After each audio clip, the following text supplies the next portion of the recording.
Welcome to the Middle Ground. I'm your host, Ohio Divided, joined by my co-host, Michigan Metal. We got a late night baseball start up tonight. I'm going to be watching the Cincinnati Reds tonight. Just watched Will Benson single in, I think it was Spencer Steer to go up 4-1 on the Twins. Aside from that, if I get distracted at all, I'm going to be watching the game tonight. But we got a jam-packed show for everybody tonight. Going to get into a few different topics. Get into Julian Sayin versus Bryce Underwood. Not necessarily who's the better quarterback, but who's walking into the better situation. Julian Sayin has more of an offensive-minded offensive coordinator, or just an all-around more offense that's a little more quarterback-friendly.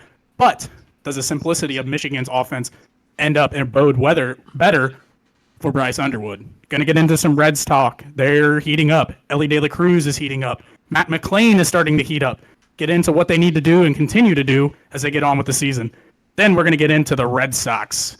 They're equally as hot as the Reds right now, but a very, very, very interesting trade over the weekend that I'm sure Michigan Metal has a couple of comments to get into. And then lastly, we're going to get into the Michigan football schedule. In my eyes, I think it's two separate sections of the schedule season for Michigan, both their first 6 games and their last 6 games. My prediction, they're going to go 9-3. We'll see what Metal has, and we'll dive into it as we go. Outside of that, Metal, what up, my guy? What up? What a fabulous weekend we just had. It was Father's Day weekend. Hopefully all you fathers out there had a great day. Happy Father's Day. Yeah. But, Sunday was great until the news came about Rafael Devers getting traded to the San Francisco Giants. Look at trade 2.0. Yeah, right. Craig Breslow is basically Nico Harrison at this point. So basically, Rafael Devers got traded to the San Francisco Giants for 2 packs of bubblegum and some lint. If you saw my TikTok, I had some very strong words about this trade. But other than that, yeah, it was a pretty good weekend. And then it kind of went to shit when I saw the trade happening on X, and I was like, wow, this really fucking sucks. And I can't wait to talk about that. But the Red Sox are doing pretty fucking good right now, and we'll talk about that. And we got some good topics to talk about today. A lot of ranting, a lot of good stuff, a lot of emotion, a lot of feeling. I'll say your TikToks you've been making, those things have been kind of fire. You're figuring out how to use CapCut a little bit the way it looks. Yeah, someone commented on my JJ McCarthy video and said that I finished, I finally passed 9th grade editing, and I was like, what? And I've been kind of getting a little bit obnoxious, like with these different effects and like transitions and shit, and then using like these different like hip hop like audio backgrounds. But yeah, I've been on it, man. I've been trying to get up there, get in the algorithm. My what? Feel the emotion in that one. Your Devers video. Oh yeah, I was pissed. I woke up. Imagine. I woke up Sunday morning still pissed, like someone kicked my fucking dog. Sunday morning? Or Monday morning. Monday morning. Yeah, Monday morning. Because it happened Sunday night, right? Yeah, it happened Sunday night. And then I woke up Monday morning still mad, a little hungover.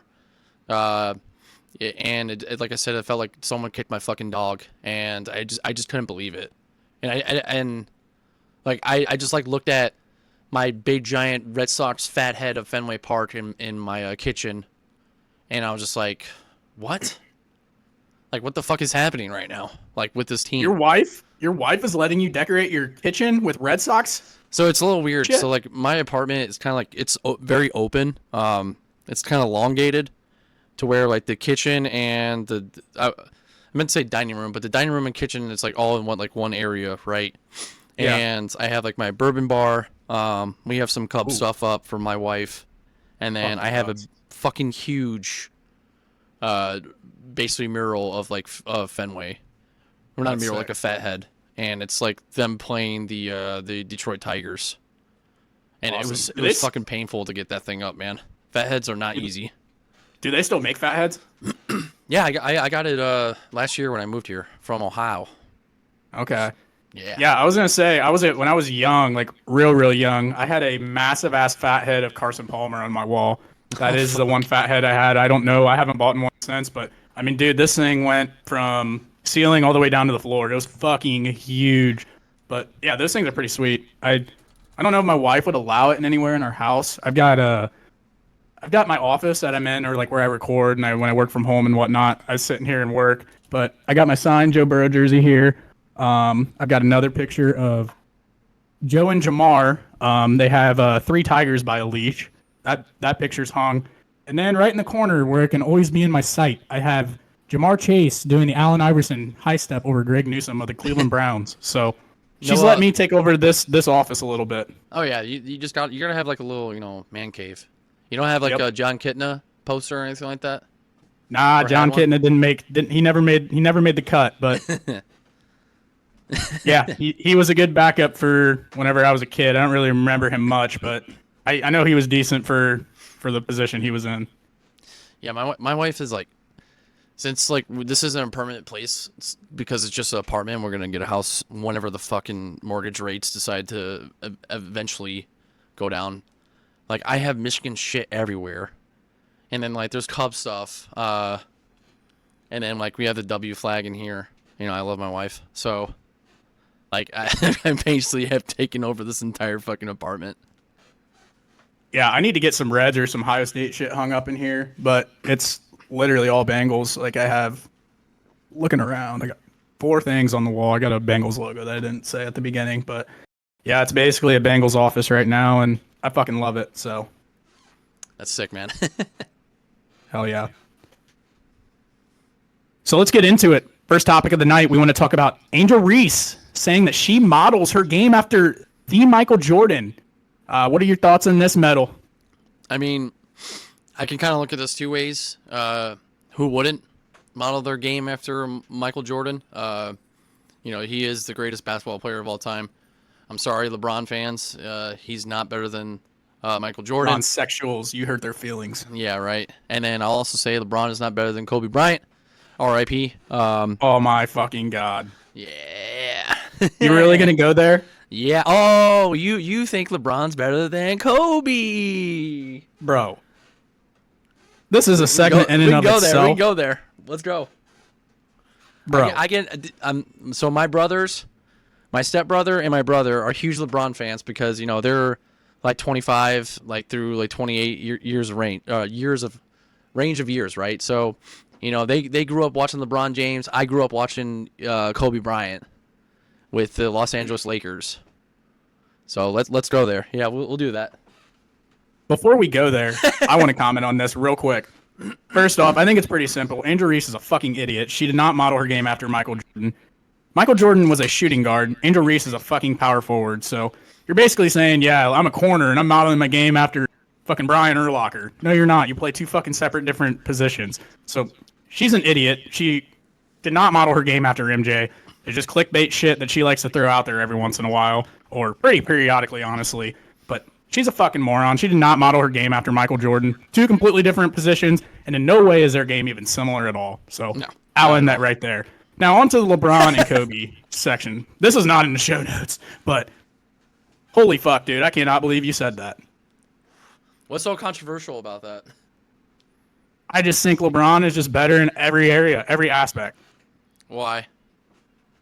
More efficient, more athletic, more of a team player, and just an all-around better basketball player.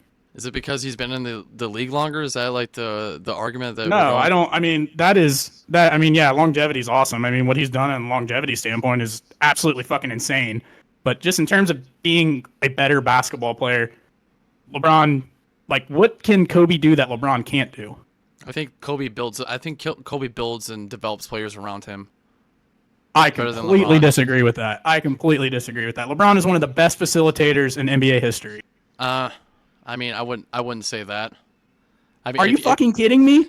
So like if you think about it, right? So I'm glad we're doing this. This is fun. This is good. No, you're on fucking drugs, my guy. I mean, if you look back in the 2009 and 2010 finals that the Los Angeles Lakers won, who was on that team? What All-Stars were on that team? Kobe, Powell. Is it just those 2? Paul Gasol. So yeah, Paul Gasol, right? So who came from over in the European League, wasn't considered an All-Star. And then you had Andrew Bynum. Then you had Lamar Odom. Then you had Derek Fisher. And who was the 5th? I couldn't remember. I think you just said all 5. You had Bynum, Fisher, Kobe, Powell. Lamar Odom. Yeah, Paul Gasol. Odom. Those 5. Yeah, there's probably another guard or something in there, or forward. But I think that was their main core. So like my biggest thing, like I understand that LeBron James is like he is one of the greatest basketball players to ever play the game, right? Like, he has completely changed basketball. He's one or two. So being like a guard slash shooting guard, and like just completely changing these positions around, right? Just a big guy, big athletic person on the court, much bigger than what Kobe. Sorry, burps. Much bigger than what Kobe Bryant is, right? I just think like if you look at kind of comparisons of like just like clutch players, like Kobe Bryant is like kind of that person that really just brings like that athleticism and that will talent out of a lot of players. And to do that like back-to-back years against like they did against the Celtics and also in 2009 and 2010, where having this team around you who are absolutely nobodies. I mean, come on, Lamar Odom, like who the fuck was that guy before Kobe Bryant made him a big name? And he just completely changed these players around and made them all-stars. Like Paul Gasol is obviously a Hall of Famer ballot player. And he's going to go into the Hall of Fame because of Kobe Bryant. I mean, you can argue like the put you in the biggest body bag ever. Why? All right. So I went to Stat Head Basketball where you can compare guys head to head. Take games out of consideration because obviously LeBron has played 200 plus more games than Kobe, whatever.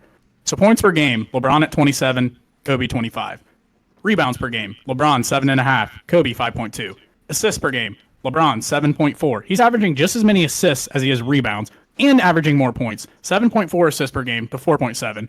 More steals per game, 1.5 to 1.4, essentially a wash. More blocks per game, which that's the style LeBron plays. He's bigger, more athletic. That's going to happen. But field goal percentage. LeBron's field goal percentage is 50.6%. Kobe's is 44.7. LeBron even has a higher three-point shooting percentage, 35% to Kobe's 33. Efficient field goal percentage, whatever. LeBron's higher than that, obviously. But the only stat that Kobe has him on is free throw percentage. Kobe shot 83.7% from the free throw line. LeBron shot 73.7.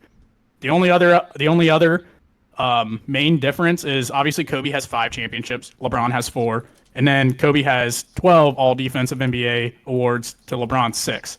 But first team all NBA, LeBron 13, Kobe 11, which that could be in correlation to playing a little bit longer.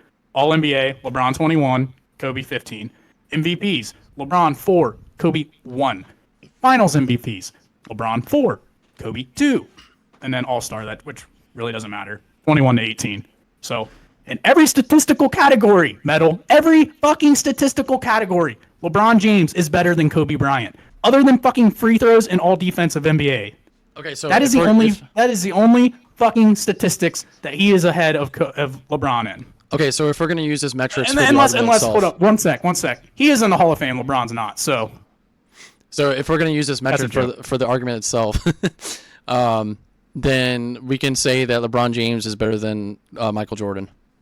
Because if you look at it for rebounds per game, LeBron James has 7.5, Michael Jordan had 6.2. Assists per game, LeBron James had 7.4, Michael Jordan 5.3. Michael's beating LeBron in steals.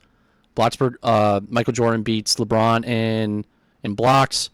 For total points, LeBron's beating him. Obviously, total rebounds, LeBron's beating him. Total assists, LeBron beats him. Total steals, Jordan's winning that. Total blocks, LeBron James is beating him. And then total games, obviously played longer. And then field goal percentage, LeBron James has a better field goal percentage. LeBron James has a better 3-point percentage. Yes, sir. But the the last of those percentages is the free throw percentage, which obviously Michael Jordan has a better free throw percentage. So with all that being said, do you think Michael Jordan's better than LeBron James? No, I think MJ's ahead of LeBron. I think 6-0 in the finals. You can say whatever you want about the teams that MJ played were not the caliber of teams. I mean, LeBron had to face probably the best fucking team outside of maybe MJ's Bulls in a couple years and the Golden State Warriors. But I'll give the nod to MJ. I think he kind of cemented the NBA, and I mean, you talk about the ultimate clutch guy. It is MJ, Tom Brady. I mean, a select few guys that you throw into that conversation of who the most clutch athletes of all time are. So I'll give you that. I'll give you MJ better than LeBron. But LeBron over Kobe, bruh, you need to come on. Head to head, LeBron's 16-6. But head to head, 16-6. So if that's the basis of this argument, then Kobe Bryant's 5-2 in the finals. He's Do only you lost know the twice. teams that LeBron played in the finals? Yeah, I do. And then also, do you know the teams who Kobe lost to in the finals? 2004 Detroit Pistons. And A bunch of fucking guys that go out there and just tackle fucking the other team. Oh my God. Ben Wallace, Rasheed Wallace, Hey, Chauncey I'm not Billups, disrespecting. I'm not Tayshaun disrespecting Prince. my guy. I mean, yeah, that team was hard as fuck, but don't even sit here and act like it's anything compared to the Golden State Warriors with Steph, KD, Clay, Draymond, and whoever the fuck else they had on that team. So I'll ask you this question: Who? All right, hit me. So who did Ray Allen play for? Or actually, no, Ray Allen played for Miami Heat in 2011. No, 2000. What was it? 2011 when the Heat won their first. Or was it 12? No. I think it was 12. I'm not looking it up. I'm just guessing off the top of my head. But yeah, Ray Allen gift wrapped LeBron like a championship. I'll give you that. Okay, so who did That's the Ray Allen direction play you're for going. in 2008? Probably the Celtics. Yes, with who else? Kevin Garnett and Paul Pierce. There you go. The only two teams, which is the gritty Pistons in 2004, and also the trio, the first like super team, was the Boston Celtics with Ray Allen. Ray Allen is a better version of fucking Kyle Korver. This is not an argument. Hey man, I'm just saying, we went down a rabbit hole here, but I'm saying you are out of your fucking mind if you're putting Kobe above LeBron. I know you my are step. out of your mind. I know my stepbrother Derek is gonna be listening to this because he's also a LeBron thrower as well. So He's gonna be on my side. he's gonna be on your side, and he's like, yeah. what the fuck are you talking about? You're the fucking LeBron James. Yeah, well, your fucking brother has common fucking sense. How about that, Metal? But the You're whole just basis, a fucking idiot. the whole basis of a fucking argument is saying that just because LeBron James has more points and more statistical averages, and Means he's a better basketball player. So then he's a better basketball player than Michael Jordan. That's what we're saying right now. And there is a leads lot of in more people out there that categories. make that argument too. There's a lot of people out there that make that argument too.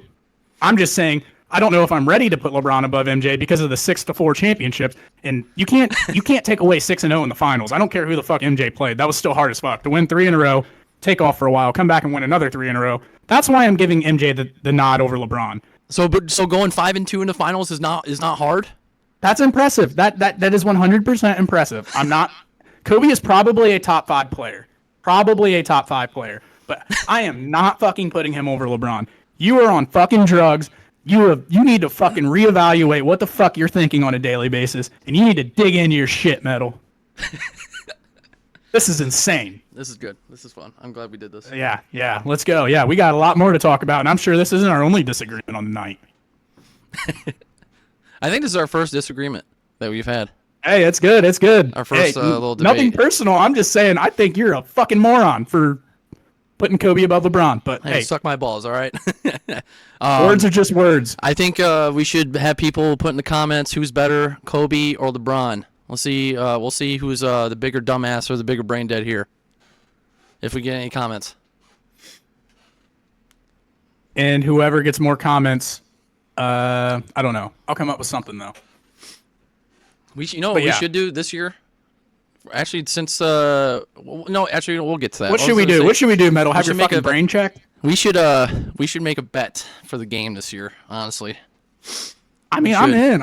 I know I'm risking a lot. I mean, we've lost 4 in a row, but I'll make a bet. Yeah. I already got $50. I already got $50 that potentially could be going to the University of Michigan Hospital that we talked about a few episodes ago. So, What's another bet?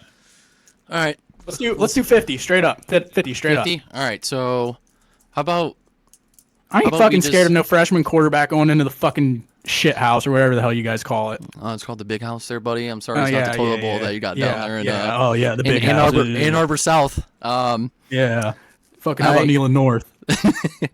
Neyland North. I think we should make it fun and interesting. Like maybe wear a T-shirt because I've made that bet before and I lost and I had to wear a Ohio State shirt with my buddy who was also a Ohio State fan. That was not fun, and I had to take a picture.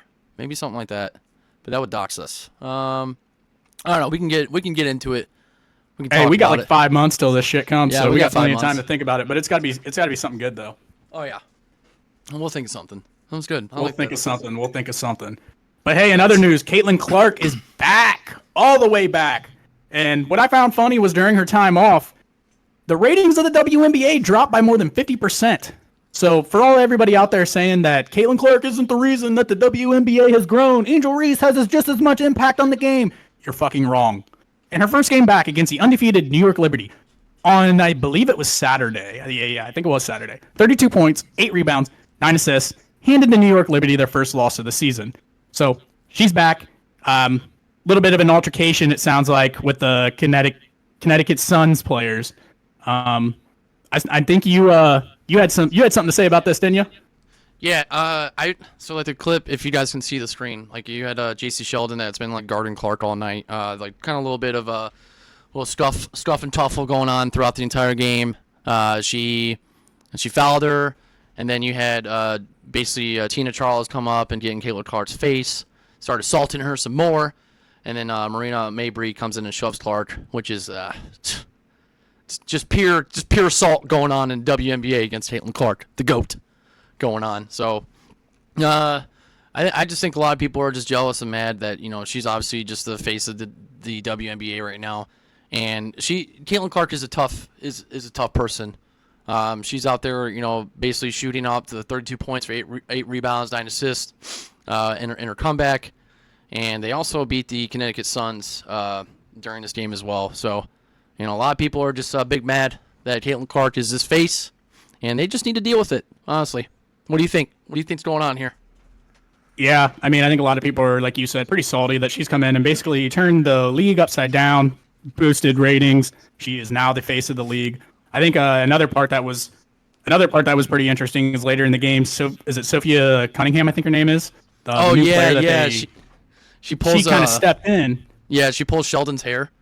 I remember that. Yeah, that was good. She kind of steps in and sticks up a little bit. So yeah, I mean, we're getting a little bit of a NBA 1990s vibes in the WNBA. Hey, I'm all for it. This is good. This is good for the sport right here. I like it. Yeah. I did see something on X too. I can't remember who posted it, but basically they were talking about the NBA Fever, or I'm sorry, not NBA, the Indiana Fever playing chess, not checkers, bringing on Sophia Cunningham. I mean, she is, as most people can see, pretty good-looking female. So basically the tweet was, so you already have Caitlin Clark, face of the WNBA, boosting all the ratings. She's getting all the attention. And now you bring in this really good-looking girl, Sophia Cunningham, and that's only going to boost even more word, promote the Indiana Fever brand. So sounds like the Indiana Fever and who's running their organization kind of know what they're doing over there a little bit. Yeah, it's smart moves. It's good. Hey, business moves, chess, not checkers. That's what you strive to do. So that's what this Master Chief always used to say, like during like VBSS school. He'd be like, "Oh, it's you know, chess, not checkers." I'm like fucking clearing rooms and shit. Like chess, not checkers. Yeah, man, you got to be playing a different game than everybody else. That's how you separate from the competition. Yep. It's also how you don't die. Hey, I just posted a poll out there on Twitter. I tagged you in it. It said, recording episode 4 of The Middle Ground. Metal and I have a disagreement. Who's the better NBA player? So we'll get a poll out there. Drop it in the comments if you could. If you could also like, retweet, follow, subscribe. Follow us on Spotify. Follow us on YouTube. Everything that promotes our show, we would greatly appreciate it. So as we get into it, let's get into our brain dead of the week. Metal, did you have anybody this week? I think we both have the same person. We both have the same person. So who we got? Diego Piava. Diego Piava. You want to play with the best? You don't want to play with the Big Ten. Fuck this guy. Yes. Diego Pavia. He's feeling himself a little bit down there in Nashville. Had some pretty big wins last year over the worst Alabama team in 20 years. Don't get me wrong. Very good win. I think Alabama was number 1 at the time. But he's kind of popping his shit a little bit this offseason. As you kind of just noted, he came out with a quote, I think on Bussin' with the Boys this past week, saying, you want to play with the best. You don't want to play with the Big Ten. You ignore those calls. You know that. I find that pretty funny, considering the Big Ten has won the last 2 national championships, and that is something that we can find a middle ground on. Yes, sir. They did. I don't understand like how he can say that. If you don't want to play with the best, you don't play, or if you want to play with the best, you don't play for the Big Ten. And when Ohio State won the 2024 national championship and Michigan won the 2023 national championship, like who the fuck are you? Who the fuck have they beaten? They beat Alabama, which Michigan 7-5 beat Alabama. With the quarterback, I couldn't even throw a fucking forward pass. They went 7-6 last year. 7-6. If Vanderbilt was in the Big Ten, they would be at the bottom of the totem pole. They would literally get raked every single year. Like they would probably have the same competition as Northwestern. Like I can strongly say that. This is probably the best season that they've had in fucking years, I would imagine. I mean, I haven't directly looked into their past seasons and everything, but I would go out on a limb and say it was their best season at least the past 5 years, if not the past 10. So, yeah. Last year Diego's feeling himself a little bit. I mean, I can see like his ego in his head is getting really big. Like last year they beat Alabama. They came close against Texas. It was 27-24, a real tight game. They were competitive last year. I'll give them that. They beat Auburn, got raped by South Carolina, lost to LSU by 7, lost to Tennessee by 13, and then lost to Georgia Tech. But I wouldn't say as far as right now the SEC is better than the Big Ten in the past couple of years, because it's just not true. The SEC didn't really do too well in the CFP. Like Georgia lost to Notre Dame, and then Texas got raked by Ohio State, and then Alabama during the ReliaQuest Tampon Bowl lost to 7-5 Michigan. It's just not looking good for the SEC right now, and I think this is just a heinous and an ignorant comment to make. Clearly, the most talent right now because they're not playing their players anymore. And it's also a fair game for the NIL system, so there's more talent going up north to the Big Ten schools like Ohio State, Michigan, Penn State, Oregon, USC. So it's just a dumb comment. I don't know why you would say that. I think he's just doing this shit for shock value. Right. I mean, in today's world of NIL, what is your whole goal? Get your name out in the media. Get your name out there. I mean, at this point, it's fucking June 18th. There's nothing happening in the college football world. It's all just hearsay, she say, whatever. People are just saying dumb shit. He had a good year, knocked off a really good Alabama team last year, came close to Texas. They had the best season that they've had in a while. He went as far to say as, end quote, from Diego Pavia himself, this is going to be the new staple of college football. It's going to happen right here at Vanderbilt. So I understand his comments whenever he says the SEC over the Big Ten. If you look over the course of the last 20 years, I mean, just look at the NFL draft. The SEC has produced way more draft picks than any other conference that's out there. But my argument to that is Diego Pavia has only played for one fucking year. Like in recent history, like there hasn't been even a team in the national championship from the SEC since 2022. So I'm not sure if I would say Texas is probably their next best bet to get there. They probably have the best chance out of everybody in the SEC this coming year. But I don't know. It's just crazy comments to make. And like we said, I think it's honestly just him just trying to say some shit. He knew he was on a really big podcast with Bussin' with the Boys. Saying something irrational like this was going to get his name out there. And like I said, in today's world of NIL, it's all about promoting yourself, promoting your brand. And I think that's exactly what he's trying to do here. In 23, Vanderbilt went 2-10, 22, 5-7. I was going to guess 3 wins. And then 21, they went 2-10. 20, they went 0-9, 19, 3-9, 18, 6-7. That's some strong words to say about the Big Ten when you're at the Northwestern level. It's going to happen right here at Vanderbilt. All right, Pavia. So let's get into some baseball news. We'll start with the Cincinnati Reds. I know last week, whenever we had our last episode, they had just come off a win, taking 2 of 3 against the Cleveland Guardians. Cincinnati Reds own Cleveland Guardians. The city of Cincinnati owns the city of Cleveland. Anyways, over the weekend, they go and play the Tigers, who had the best record in baseball. The Friday night, Tigers got their ass kicked 11-5, but different story. Saturday, kicked the shit out of the Tigers, and then Sunday they won as well. So I think this is a crazy stat. I think it was for the first time in 38 straight times that the Reds had dropped game 1 and then ended up winning the series. So 38 straight times they had lost game 1 and then they had gone on to lose the series after winning like the second game, or basically getting one of the 3 wins. So 38 straight times they finally did it. They broke the streak. As we're sitting right now, they go on and beat the Minnesota Twins last night. Currently up 4-2 in the top of the 6 on them tonight. So, hey, the Reds are getting hot. They're starting to stack some series wins. They had D-back sweep 2 weekends ago.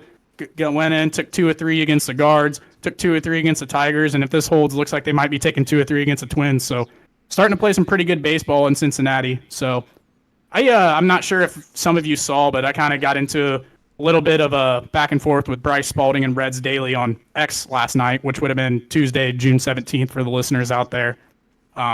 Basically what they were saying is that the Reds need to hit more home runs, which, yes, obviously. When you play basketball, you want to hit more threes. You want to score more points. When you play football, you want to score more touchdowns. That ultimately leads you to wins. But this Reds team is not built to be a team that goes out there and leads the league in home runs. They aren't a team that has the home run power that, say, a New York Yankees, Los Angeles Dodgers have. They're just not built that way. Outside of Elly De La Cruz, Christian Encarnacion Strand, and Will Benson, those are 3 legit home run hitters. Like, each and every time they're trying to hit the ball out of the ballpark. But the rest of your lineup isn't necessarily home run hitters. So you need to have a good mix of small ball. You need to have a good mix of situational hitting, meaning when you got guys on first and second with less than 1 out, you got to find a way to move them over. When you got guys with runners in scoring position with less than 1 out or even 2 outs, you have to find a way to get a base hit, find a way to get the guy in. That's how this Reds team is going to be able to continue to be successful. That's how they've been successful. And yes, home runs do matter, but for a majority of the lineup, like TJ Friedel, Gavin Lux, Spencer Steer, Matt McClain, Jose Trevino. The list goes on and on and on and on. Those guys are not primary home run hitters. So their approach when they get up to the plate should not be to try to drive the ball out of the ballpark.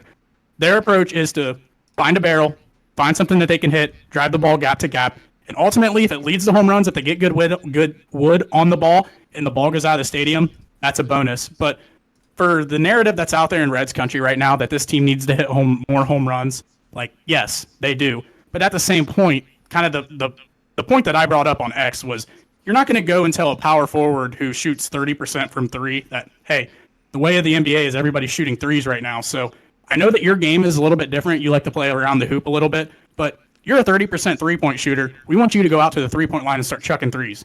You're not going to do that. And even from like a football side of things, like Michigan, for example, they are not a team that is going to go out and score 6, 7, 8 touchdowns a game. They're a team that are built on a good run game, really, really, really good defense and controlling the clock. So you're not going to go into a Michigan system and ask them to start rolling out all this firepower of offense because they don't have the athletes on the edge. They don't have the receivers to be able to do things like that. And historically, they haven't had the quarterback play outside of J.J. McCarthy, potentially coming with Bryce Underwood, to play that way. And it's the same correlation with the Reds. Like, you're not going to go up there and ask guys who hit 10, 15, 20 home runs a game to go up there with an approach to try to drive the ball out of the ballpark. Your approach is to get hitters counts, put good wood on the bat, and get singles and doubles. If it happens to turn into home runs, that's even bonus. But to say that that's the approach for the team, I completely disagree. I know Barry Larkin, who is a legend in Reds country, and then even Tito, they've continuously said, we are not a team that goes out and hits home runs. We are a team that focuses on situational hitting and executing and whenever the opportunities come. And that's exactly how the Cincinnati Reds are going to continue to be successful. It's how they've been successful. And ultimately, they need to continue to execute in those spots. I mean, that's how this team is going to win. That's how they're going to get into the postseason. And then get into the postseason, good pitching, fuck around, and see what happens. So, yeah, a lot of really good things happening in Reds country right now. Vibes are really, really good. I'm starting to get a little bit of 2023 feeling back from 2 seasons ago. A lot of guys are starting to play really, really well. Elly De La Cruz is looking like a MVP candidate like we all thought he would. I think he's hitting something like 380 over the past 20 games, starting to hit with a lot more power. So things are going well in Reds country. We're going to keep riding it, and hopefully the good times keep rolling. Isn't Elly only has like what a 4-year contract right now until 29 or 5-year? Yeah, I think that they own his rights through 2029. I could be mistaken on that, but I believe it is 2029. They need to sign him for much longer than that. Dude, just think about the fucking city of Cincinnati right now. You have Elly De La Cruz, you have Hunter Green, you have Joe Burrow, you have Jamar Chase, you have T. Higgins. Like 5 absolute superstars in any fucking city. Yeah. Right here in Cincinnati right now. So you would hope that your front offices are operating as if, and they neither one really do. I know Nick Kroll, the Reds GM this past week, they were asking him comments of like, hey, what are you going to do at the deadline? Are you going to add anywhere on the team? His response was, we got some guys that are hurt. We're waiting for them to get back. Nick, that's not a solution.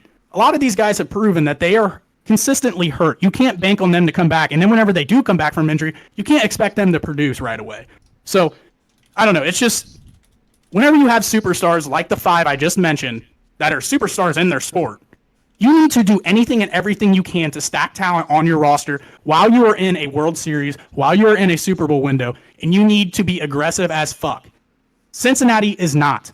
I mean, look at Jair Alexander today. Goes and signs with the Ravens. Did the Ravens need him? Yeah, they needed a corner. But they signed the dude for like $4 million. Like, the Reds, the Bengals. Like, when you have a guy that's out there like that, be aggressive. You're in a championship fucking window. Go do something. Take that next step. You have stars in your city. Operate like you have stars in your city. And I think that's just the frustration with Cincinnati sports as a whole. They're cheap. They're cheap. That's the way it is. They're going to profit what they can off these guys. Obviously, props to the Bengals. They signed Burrow. They signed Chase. They signed Higgins. Yada, yada, yada. But you also have the Trey Hendrickson shit luring out there. You also got the Shamar Stewart shit luring out there. Championship teams don't operate this way. And I've come to the fact that this is probably the most positive or probably the most star-studded talent that I am ever going to see in my lifetime in the city of Cincinnati. And I just fear that the front offices are just so incompetent, they're going to bottle this. They're going to fuck it up. We're not going to have one World Series. We're not going to have one Super Bowl to show. By the time 2030 comes, the Reds will probably be dog shit, and the Bengals for sure will be dog shit. So, yeah, when's the last time the city of Cincinnati had this many stars? Dude, I mean, probably the Big Red Machine back in the 70s. I mean, you had Pete Rose, Joe Morgan, Tony Perez, Ken Griffey, Davian Concepcion. I mean, Johnny Bench. Those were big stars in the sport at the time. In the 1990 World Series, I mean, you had Barry Larkin, really good player. The Bengals have had really good players through the years. The Bengals could probably be the most incompetent organization in all of sports, but they've gotten really, really lucky where they've fallen into guys like Carson Palmer, AJ Green, Joe Burrow, Jamar Chase, T. Higgins. They've gotten lucky where they've sucked enough and they picked at the right spots, sucking enough, picking at high enough spots in the draft where they have these game changers, these just Hall of Fame level type of guys that just fall into their lap. But whenever they get them, they don't put enough things around them. They don't put enough resources, enough players, enough talent around them to ultimately take that next step and get to the ultimate goal of winning a World Series, of winning a Super Bowl. So it's frustrating. I want to enjoy it while these guys are here, but it's also just like, God damn, we got all these guys here. We got all the stars. Just take the fucking next step and let's get it done. You say the worst organization in all sports. I got one better for you. No, Cincinnati Bengals all the way. Who you got? The Boston Red Sox. Oh, my God. Yeah, what you guys did with Devers, that was definitely pretty questionable. I would say it's on the level of Luka, but I would say Luka is still a little bit worse just because Luka, for one, is a top 5 player in all of the NBA. And for two, trading away a guy like Luka or a star like Luka in basketball means so much more than in baseball because there's only 5 guys on a court where a guy like Devers is only going to get 4 at-bats in a game. So The impact a basketball player can have on a game is a lot more than a baseball player. But hey, I mean, I feel for you, man. This is probably the closest thing to it whenever in terms of just trading away a star and everybody's just like, what the fuck are they doing? Yeah. Yeah. So when the news broke on Sunday, I think. Let me hear it. I want to hear your thoughts. So when the news broke on Sunday, Anthony, Ohio DG, basically tweeted me in a comment. Did he tag you? Yeah, he tagged me, and then he said, "Oh, this is true," and I saw it, and I was like, "Oh no, it's not true," and then I saw just basically scrolling through X, in a little bit of downtime, and I saw other accounts and other big names out there, reporters for ESPN talking about that Rafael Devers was traded to the San Francisco Giants for right-handed pitcher Jordan Hicks, left-handed pitcher Kyle Harrison, and then two guys prospects that have 5 ERAs, right? 6.5. 6.5. And then are the 2 prospects at least worth a fuck? So they got James Tibbs and then another right-handed pitcher, Jose Bayo. I mean, from what Craig Breslow was saying, who's the president of the Red Sox, was that they were going to take Harrison and put him through the Woo Sox, and they already signed him down or sent him down to the Woo Sox for AAA. And basically, what he said was that they have a system developed right now to get him to be a starter pitcher one day. So I don't fucking know. I'm pretty fucking pissed. I mean, I'm not as mad as I was Sunday. Sunday, and like I said earlier, it felt like someone kicked my fucking dog. It was kind of like distraught, and I was confused, and I didn't understand what was going on because we just swept the New York Yankees. And Vibes were good. Yeah, vibes were good. Like we swept the Yankees. Struck out Judge 9 times too, right? Yeah, Aaron Judge got struck out 9 times. Like Friday, Crochet had a hell of a game. Had 8 Ks, and then, he pitched all the way out to the 9th, and then he was throwing fucking heaters down the middle, like 100 miles an hour, and then Judge, got that one that went yard over the monster, and I think it was like 457 or something like that. Oh yeah, he smacked that fucking ball. Yeah, went in extra innings, won that game when Narvaez, the previous catcher or he was a prior catcher for the Yankees. I mean, just basically bounced that shit off the Green Monster, and there was a walk-off single. So, and then Saturday, the Red Sox did pretty well, and then so on and so forth. I'm not going to talk about the Yankees yet, but I just didn't understand this trade, and I didn't understand, Sam Kennedy, the CEO of the Red Sox, and then John Henry, the owner of the team, who was also the owner of Liverpool, the Penguins. And then Craig Breslow's mindset going into this, I think what makes it crazier is he's owners of historically winning rich programs or organizations. Yeah, and then to make a move like this is crazy. Yeah, exactly. And then there's rumors out there that people are saying that John Henry did this so that they can pay for other players going to Liverpool, which is soccer, the soccer league. I don't know shit about soccer, and I don't know any of the players besides whomever. I don't give a fuck. But anyways, so I just didn't really understand this trade. And after the vibes are so high for the city of Boston right now, we're cutting into the wild card at this point. At that time, we were 6 games behind the Yankees in the AL East. I think 2 games behind the wild card, and then we just fucking let him go. And what Devers is, especially amongst the other hitters in the history of baseball hitters that are just up there for total counts of hits, Devers falls in 25th, and then who's in front of him is Yastrzemski, Ted Williams, Wade Boggs, David Ortiz, Xander Bogaerts, Pesky, and Pedroia, right? And you have this guy who they got from Dominican Republic. They literally put him through the system when he was 18 fucking years old, and they brought him up. He's the face of the Boston Red Sox, and they just let him go to the Giants. And I was shocked, and it sucked. It just felt like my team at the time just didn't really give a fuck about me or the fan base or just the Red Sox nation in general. I was like, why do I even want to watch these games anymore? I'm not gonna care. It's just all face value when this shit happens. Your favorite player. I'm not saying Devers was my favorite player, but I've watched, Devers take us to the World Series. Not saying Devers was the reason why I went to the World Series, but he was part of that team with Mookie Betts, Chris Sale, and so on. And this guy is supposed to be there forever, and then they basically just send him on a plane and say, "See you later, have fun." And then we get 2 pitchers, 2 relievers that have fucking ERAs for 6.5, and then we're trying to get another outfielder with James Tibbs. I'm like, what the fuck are we doing? Not Craig good. Breslow and Sam Kennedy? Not good. It's not good at all. I honestly feel like the Red Sox got fucking snubbed on this contract, and it just doesn't make any sense. And I know all the rumors and the tension that came out when Alex Bregman got signed to the team. There was basically promises to Devers that he was going to play in the field and still play third. But if I'm thinking about this hindsight wise, why the fuck would Devers ever play over Alex Bregman? Bregman's a fucking 2-time Golden Glove winner, and Devers in last year was the last for defense stats as a third baseman.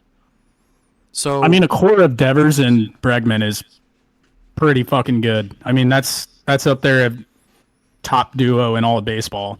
I mean, obviously you have the Yankees, the Dodgers are probably up there a little bit higher, but those 2 alone, staples staples of having a duo of what you ultimately and every team wants in baseball.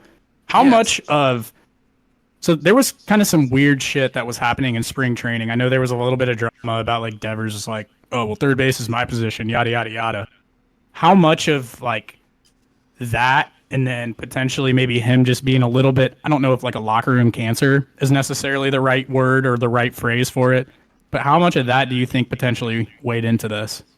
I think this was a huge weigh-in. I think from what I like saw in like X and just like reading reports about like Devers just not doing what the team wants him to do. You know, they asked him about playing first, and then he gave some attitude to Craig Breslow about it's not just easy switching positions. And I think like if you really do care about the team and you want to win games, like you're gonna do whatever it takes.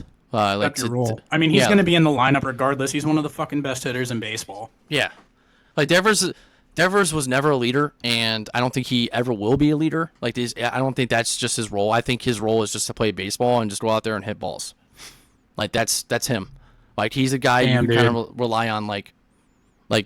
He's that fitting piece of what like David Ortiz was for the Boston Red Sox. Like you put him out there, he's in the lineup. You know that like he's gonna hit a grand slam against the Detroit Tigers in the 2013 ALCS and tie the game up, or he's gonna hit a 2004 ALCS against the Yankees and basically call us a comeback for the greatest comeback in all of sports, down 3-1 against the Yankees. So I think like he probably thought about himself and was pissed off that he was promised that he was going to play third, but I just don't think that was actually factual. Like I don't think it was realistic. Like come on, dude, you're not going to play third base over Bregman. Like let's be real here, man. And it just sucks. Like Devers the other day just had a double RBI double, and then I think someone said something today that he hit a home. No, he didn't hit a home run. But it just sucks seeing like you grew up watching this player on the other team, and your organization's like, well, here you go, we're gonna trade him for some lint. Yeah, I mean, Devers' numbers this year: 274 average, 15 home runs, which is 15th in all of Major League Baseball, 59 RBIs, which is good for 5th, with a 907 OPS, which is 12th.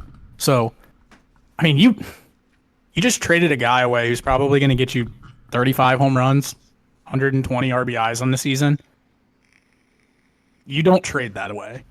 No, you don't. He's 28 years old, right in his prime. He's probably got another, 5-6 really good years left. Like, you don't trade a guy away like that. And if you do, you better win that fucking trade. And I don't think the Red Sox won that trade. You don't go and get two pitchers with 6.56 ERA with another guy that, we're hoping for him to eventually turn into a really good pitcher down the road. Like, if you trade a guy like that, you're expecting really, really, really good talent or prospects in return, or a guy that can immediately come in and make an impact today. And that's not what the Red Sox got. I mean, they traded one of the best hitters in all of baseball away for, like you said, a bag of fucking chips and some lint in your pocket. Yeah, what is like honestly mind-boggling to me is that during the press conference on Monday before the Mariners Red Sox game, they had Craig and Sam. This was this past Monday, right? Yeah. They After had the trade. Yeah, so they did it at like 8:00, and it was a Zoom call, and they had a bunch of different reporters who had access to it, and they asked a bunch of different questions. And someone, I think his name is Matt McCarthy, asked a question about, is this a culture of Red Sox now to where that we just trade off, future first ballot Hall of Famers? And Sam had this smug, fucking stupid response of, well, if I look around this organization, I can see like how many banners and World Series that we have. Like we were the best organization in the past 25 years. I'm like, yeah, that's true, but you're also throwing out the fucking Yankees argument. Well, we have 27 World Series. Like if you look back at the Red Sox from 2018 to now, and just to players that we fucking traded. We traded away Chris Sale. High-level players that you've gotten rid of. Kyle Schwarber, Chris Sale, Xander Bogaerts, and then Rafi Devers, and then there's probably a couple that I'm just not. Did you say Mookie? Yeah, and Mookie Betts. Like we got rid of Mookie Betts. Don't forget about Mookie him. Betts do. Going to the Dodgers. Yeah, he's fucking good. He had like a 10 during his 2018 season for the World Series run. He had a 10 WAR, a fucking 10. That's crazy. He's like one of the best, like in this generation of baseball, probably one of the best like hitters out there, and also just overall just baseball players. All around really good player. You can throw him in a lot of different spots, and he's going to play it at a high level. Yeah, and I just didn't understand this. And then Craig goes on and talks about like, well, this is a baseball trade. Like, okay, so a baseball trade, right? Like you got rid of him for nothing. What does that even mean, though? Yeah, what does that even mean? It's a baseball trade. You didn't get anything in return. Yeah, we didn't get anything. You got a bunch of journeyman relievers with a guy that you're hoping could potentially come up and be a good pitcher for you. But is any of those 4 fucking players that you guys got, is that equating to the production that Devers was giving to you guys? No. So now it's like, okay, so who's gonna fill up in basically in the middle of the lineup, right? And just have basically bad like a top or like that's probably a pretty big hole in that lineup now. It is like Yoshida is still like on IL, like he's working up, and like he DH'd before last year when Devers was at third, so they're probably gonna get him back to DHing. And I was actually thinking about this, like with getting Roman Anthony and bringing him up from the Red Sox.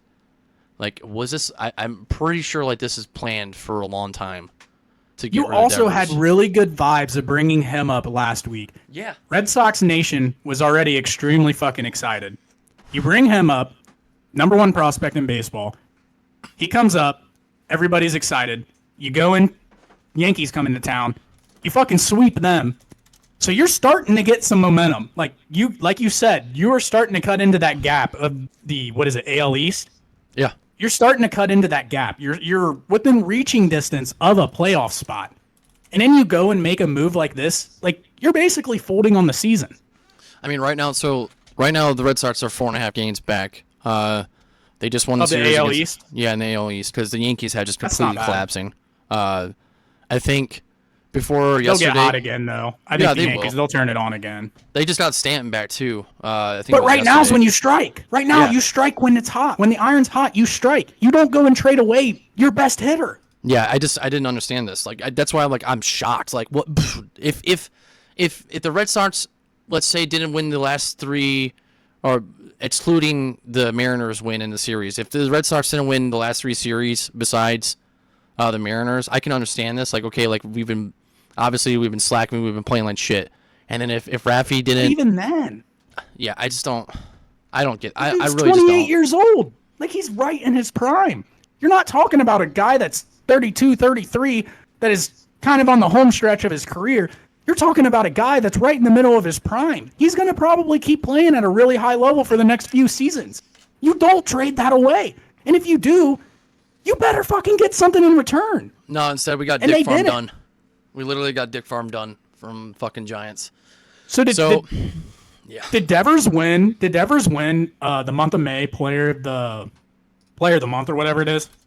I think so. You know off the top of your head? I was gonna say I'm looking at his splits right now. Do you know his numbers from the month of May? Whose? Devers. I think no. 356 batting average. This is in the month of May. 37 hits, 5 doubles, 7 home runs, 33 RBIs, and a 1.074 OPS. Oh. You traded that away. Yep, they did. Craig Breslow traded them away. And what I find wild is, you said, what is it? The owner also owns what soccer organization did you say? Real Madrid? Liverpool? So yeah, one of the best soccer. I don't know soccer like you said. I don't know soccer either. I know who the really good teams are, and I know Liverpool is typically one of the better teams. If that is ultimately what his goal was, to get rid of that Devers contract so that he could free up some more money to shift it over here. I mean, I get it from his standpoint, obviously, but for fuck's sake, like, the Boston Red Sox are one of the most historical organizations in all of baseball. Like, you need to make sure that that team is competing not only for a playoff spot, but going deep into the postseason, because that's the expectation in Boston. That's what you guys, that's what you guys as fans expect every single year. Well, it seems, and to go out and trade a guy like this is insane. It just seems like, you know, the front office kind of just said, well, I guess we'll just look out for next year then. And they sold for no reason. Yeah, I don't. They sold on the season. I don't get it. And for their future. And another thing that Craig said during the press conference, he was like, well, I think that ultimately we're going to be a better team this year, and we're going to have more wins, you know, due to the roster changes. Because because Devers is out of town. Yeah. So I mean, my fucking! He actually said that. He actually said that. Yeah. If I was Breslow, You're not joking right now. I'm not fucking joking. He I thinks swear that to God. they're in a better position today to win more games. Yes. He says he's saying as in by the end of the year, by October time, we will win more games because of the roster change, i.e., getting rid of Devers. One of the top hitters in all the AL is no longer on our team. Good fucking concept. And we got to play the Giants this Friday. Idiot. We play the Giants in a 3-game series this Friday at San Francisco. I'm sorry. I hope Devers hits like fucking 5 home runs this weekend. I know that would suck for you, but he deserves it. The dude who ultimately determined to make that trade is a fucking moron. So I will be devil's advocate here, right? Like if we talked about this Monday, I would. I mean, you have to be. You're a fan. Like you have to be like. Yeah, I'm like trying to always like process try to find the positivity in everything. So like if we talked about this Monday, I think I would have went off on like a whole rant and probably would have said some vulgar, absolutely terrible shit about. And I'd still believe that Craig Breslow and Sam Kennedy and John Henry are fucking idiots for doing this, right? I saw. I completely understand why you were freaking out on the timeline. Oh, dude, I was pissed. Like it's like what? So I was reading articles and I was listening to Section 10 podcast, which is a huge Red Sox podcast. And they were talking about how Devers was the cancer in the locker room and how Duran and Crochet had their comments saying, there's 26 players on this team. We can still do something. It's not just a one-player game, which I agree. And then the Christian Campbell comment how the Red Sox wanted to get Campbell to play first, and then Devers had a problem with that. Maybe the possibility was that Devers was just not getting along with the roster, and the front office saw that, and this was their opportunity, to get rid of it. Which I can probably see that being true, because Devers is not the kind of guy to be like I would say the hero. Like he's more like the anti-hero. Like I'm gonna go out there, hit balls, and then I'm gonna go on about my fucking day. Like he's like the modern day Manny Ramirez. Like Manny Ramirez, back in the 2004 season, he had some issues with the Red Sox, and there was altercations and discrepancies. But the Red Sox held through, and they won the fucking 2004 series. It's just kind of just fascinating at this point. And I'm still like a little bit shocked, not as bad as I was Sunday or Monday, but I hope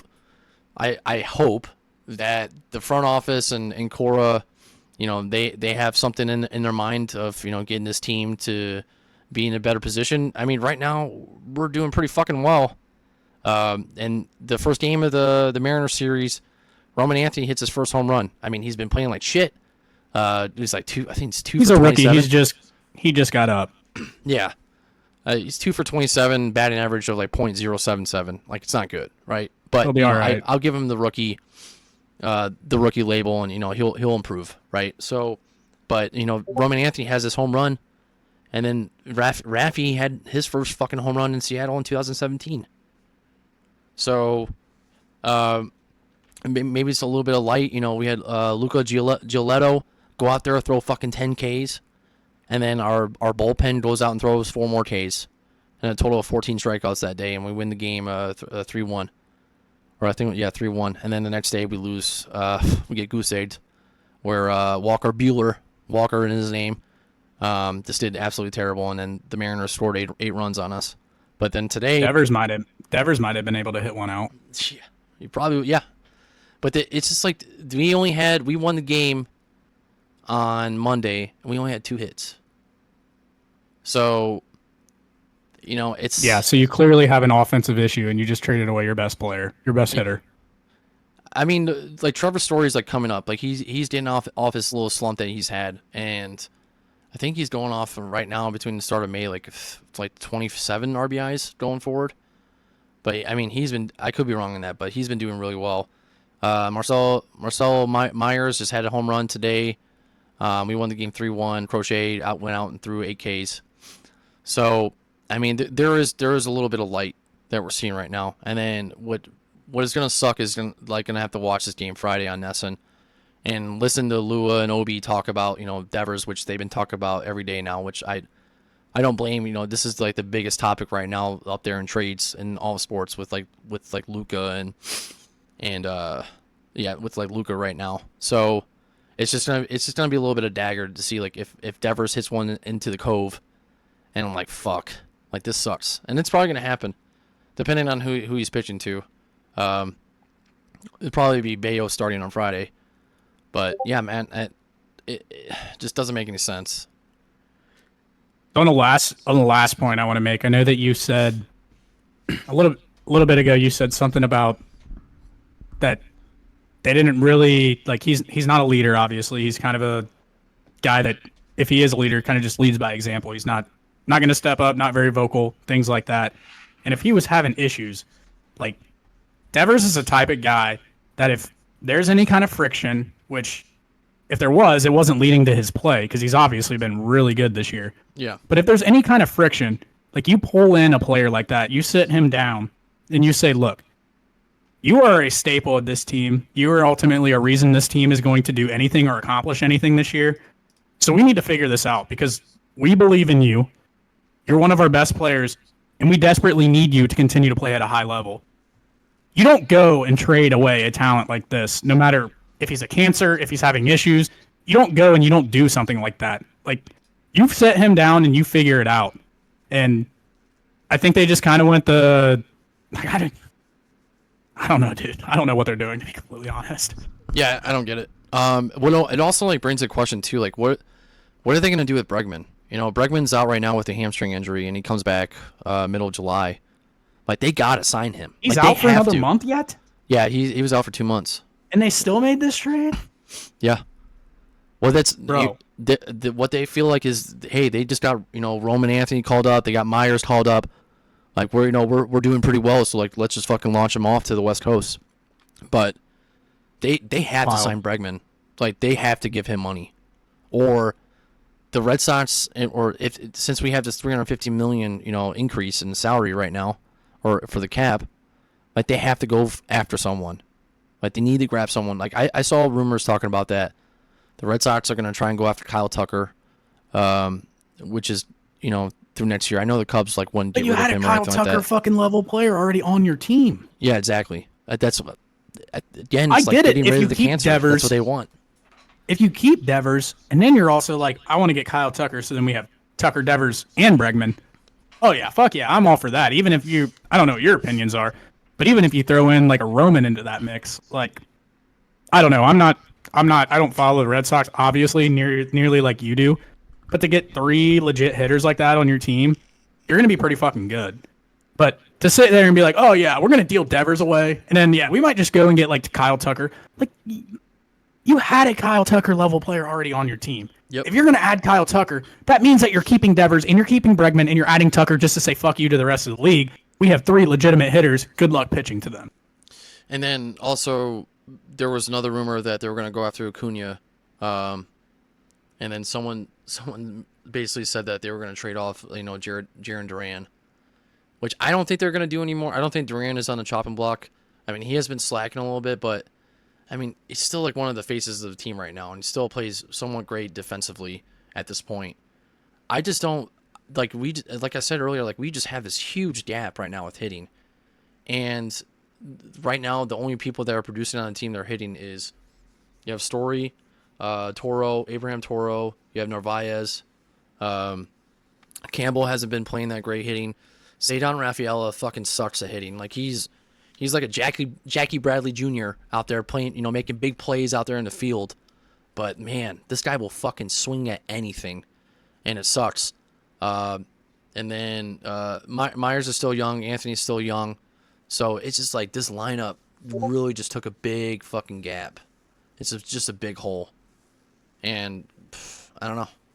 There's a lot of pissed off Red Sox fans. Let's just say that they're more pissed off than I am right now. I can imagine. I would be right there with them. I mean, that's one of the more questionable trades in Major League Baseball history. And fucking dumb. Yeah. So, all right, middle ground listeners, listen up. If you're sick of paying for cable, streaming apps, and overpriced sports packages, get a box is the answer. It's a one-time payment of only $350. That's it. No monthly fees, no hidden charges. You plug it in, and you get every sports game, every channel, every movie, every TV show, live or on demand. NFL, NBA, MLB, college football, college basketball, UFC fights, it's all there. No blackouts, no bullshit. I've got one, and I'll be honest, I don't know how I ever watch sports without it. Turn on any game you want at any given time, and it's right there for you. Go to getabox.com, and if you're a listener of the show, use code DIVIDED to get $25 off. One box, one payment, everything you want to watch right there at your fingertips. All right, welcome back, everybody. Took a little bit of break. Metal went and got himself another beer. I went and got myself another glass of bourbon. So a couple more topics we want to get into, but we're feeling good. And next topic we got, Julian Sayin versus Bryce Underwood. Who's going into the better situation? Metal, let me hear it. I mean, this is kind of obvious. I'm going to say Bryce. I'm just kidding. No, it's Julian Sayin. Julian Sayin is going to the better situation. A proven coaching staff with Ryan Day previous year winning a national championship. Losing a defensive coordinator like Jim Knowles going to the Penn State Nittany Lions. And then getting Matt Patricia. And then losing Chip Kelly to the Raiders. And, just basically moving over wide receiver coach Brian Hartline over to offensive coordinator.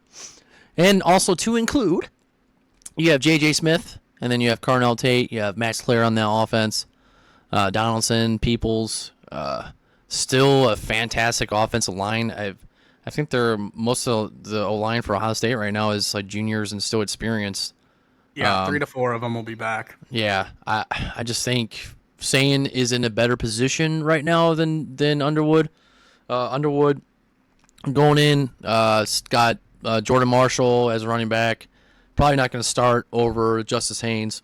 And then having Marlon Klein taking over Loveland's position. And then having Samaj Morgan, Frederick Moore. And then probably the biggest piece on offense besides Underwood is Donovan McCulley, which is that Indiana transfer. Guy's 6'5", big fucking dude. Which we haven't really seen, a big wide receiver probably since Nico. So we'll see about that. I think what's going to hurt us a little bit is we have that gap right now in left tackle. I know the right side of the line is still experience, and we definitely have some depth in there. I just think Julian Sayin is just put into a better position. To also include, Campbell's not there at OC anymore. We got Josh Lindsey from North Carolina. Kind of want to see what he's going to do. I read some things talking about how we're going to basically stick to a more pass attack and obviously stick to the run, but we're going to see, using our weapons in their best ability, especially Morgan, because I know Morgan had some issues with Campbell because they, basically doing bubble screens the entire time. Morgan wants to do more than that. Morgan wants to get out in the field and make some plays. So I'm excited to see what happens with Michigan. I just think that Sayin is in a much better position. Come on. You got the best fucking wide receiver in college football. Probably going to be the best wide receiver ever to play college football. Good chance.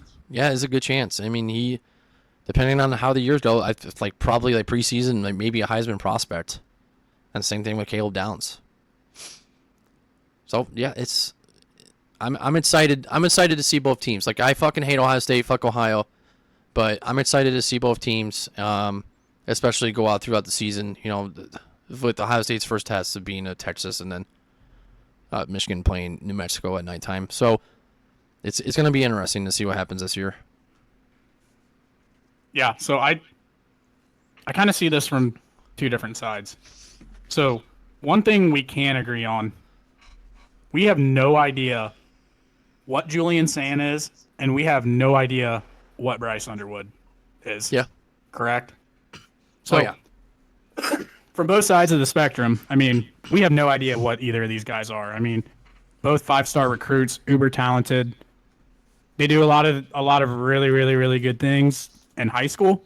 We don't know how that's going to translate to college, but for how they were ranked, they both should be pretty good as they get into college. I think they're kind of in two different situations, though. So Julian Sayin, obviously you walk into Jeremiah Smith, Carnell Tate, Max Clare, exactly what you said. You've got primarily your interior line back, and then you brought in 2 transfers at tackle, one from Rice, one from Minnesota. So from an offensive line standpoint, I think Ohio State will have 6 to 7 legit guys that have had experience either at Ohio State or in the past. You have a play caller who's also a wide receiver coach, so that plays into Sayin's benefit a little bit. Where if you have a wide receiver who's an offensive coordinator calling the plays, he's going to want to feed his guys the ball. He's going to get them the ball and whatnot. But for Bryce Underwood's standpoint, the offense that Michigan runs never really necessarily asks the quarterback to do a whole lot. No. I think that we've seen that. Obviously, JJ stepped up when he needed to, made some big time throws. But with McNamara, I mean, it was basically a run first. I mean, even with JJ, it was run first, but you had a pretty good arm talent back there that could make the needed throws. And then last year was just a shit show for Michigan at the quarterback position. But I think in terms of simplicity, like, I think it benefits Underwood a little bit more than Sayin. Underwood's gonna go into a pro style offense. They're gonna turn around and hand the ball off a lot, but he's not gonna be asked to do necessarily a whole lot. And I think like the whole point of this conversation is like, who's going into the better situation?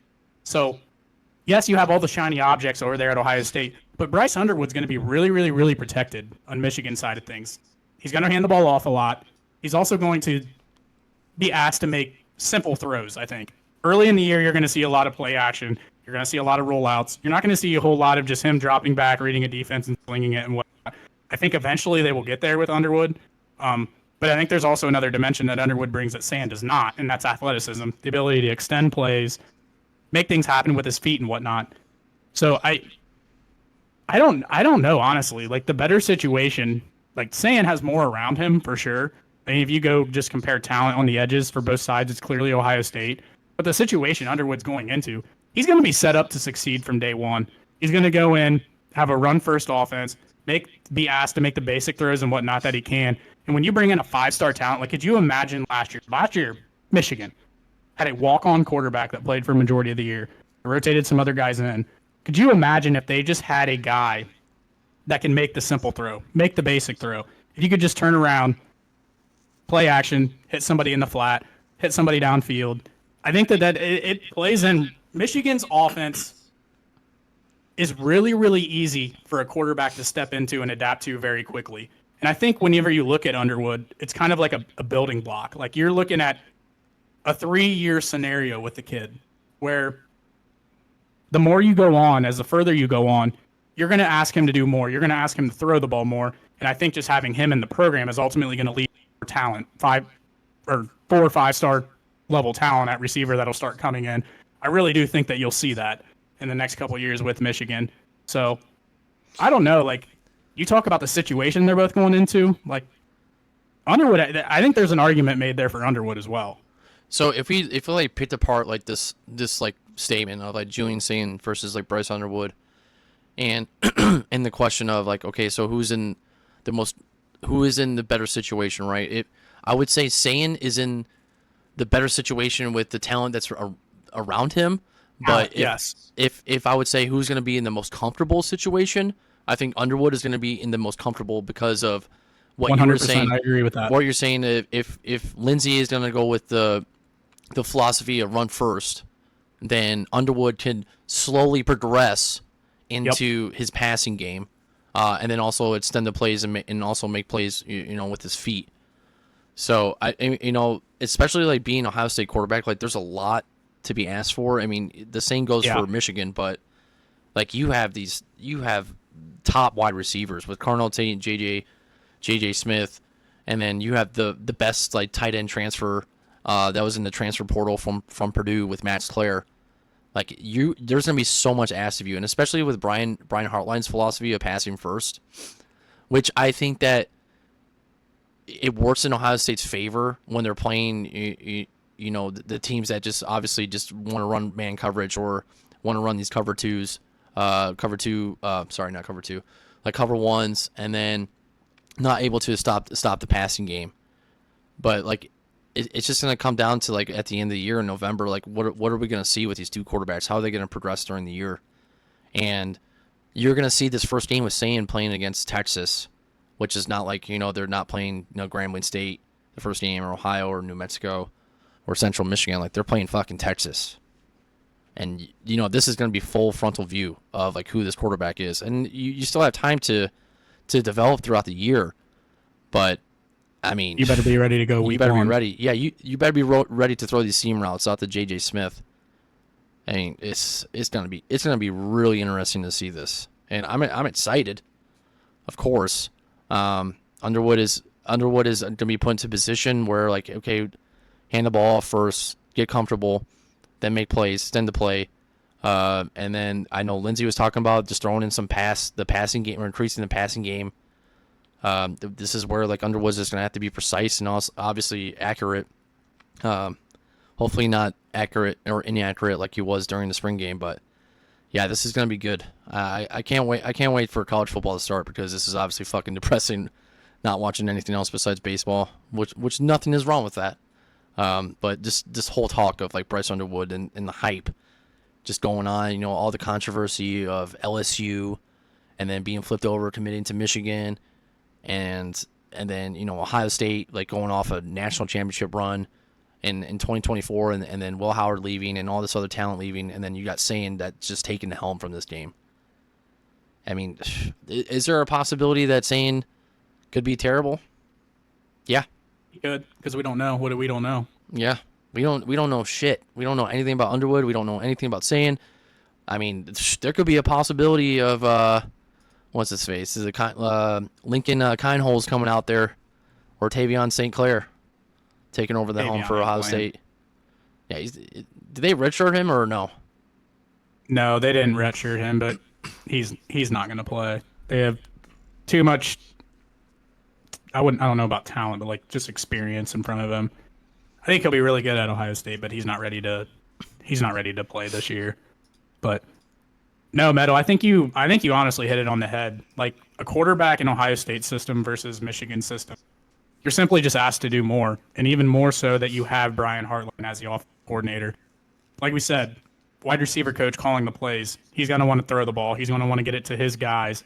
So a quarterback in Ohio State system is just going to simply be asked to do more. When you talk about who's going into the better situation, Michigan's formula of winning consistently is better than what Ohio State's is. And I know historically over the past 20 years, Ohio State's been more consistent than Michigan and whatnot.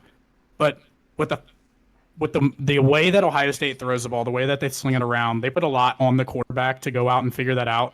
And that's really, really hard for a guy in his first year. I mean, we saw C.J. Stroud have struggles early. Kyle McCord obviously struggled.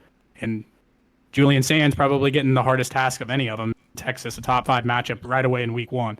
But Michigan's program, Michigan's style that they play is really, really, really good defense, running the ball and controlling the clock.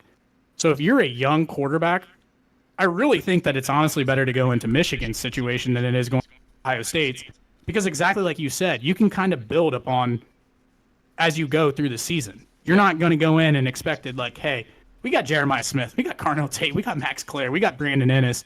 Like, we got these 2 backs in the backfield. Like, you need to get them the ball. Michigan's style of winning, I guess you could say, is more simple than what Ohio State's is. Ohio State's offense and whatnot is a lot more complex than what Michigan's is. Obviously, both work. Like, that's clearly been proven the past couple years. I mean, Michigan's beaten Ohio State the last 4 times and whatnot, so whatever they're doing is obviously working. They have a national championship to show for it. But I think that Michigan's offense is more friendly and easier for a young quarterback to step in and go to, because they're not asked to do as much. They're asked to go in, hand the ball off, and make timely throws. From there, you can start to ask that kid to do more as the season progresses, as he gets into year 2, as he gets into year 3. So, I mean, both are extremely talented, 5-star recruits. They're both probably going to have really good careers. They could both be really, really bad too, but I would say the odds are in both of their favor of being good than bad. But I just think the situation is just easier for a young quarterback to go into for Michigan compared to Ohio State. Yeah, I don't think it's comparable. It's just you're at, like, the helm is much bigger for a passing quarterback than someone who's, like, gonna run play action throws on second down, and then obviously run the ball on the first play of the drive or series. It's gonna be it's I think Underwood will develop, like I said, throughout the season, and we'll see how the passing game goes through with Josh Lindsey calling the plays, and then seeing with Sayin, because like you're playing Texas, like he's got to start slinging the ball, like he has to, because Texas is good. I mean, they might be the best team in college football next year. If Ohio State rolls into that game not able to run the ball, that's a really bad situation for Ohio State. Bad situation for Ohio State. Doesn't Hartline also like to run the ball too? Like that's what I thought. No, not at all. That's his biggest knock. His biggest knock is that he's not great in the run game. So back in 2023, back when Kyle McCord was a quarterback and whatnot, he was the offensive coordinator that year. They went through the spring, they went through the fall. I think ultimately through the spring, I think Ryan Day realized that Hartline isn't cut out to do this quite yet. Like he's not ready for this. He tried to give the reins over to Brian Hartline, and just rumors and things that you read, things that you hear, is that he's not great. He's not great in the run game. And I think that ultimately really benefits Michigan, and ultimately what will really benefit Bryce Underwood is your head coach is an offensive line coach who's going to make sure that run scheme is really, really, really good.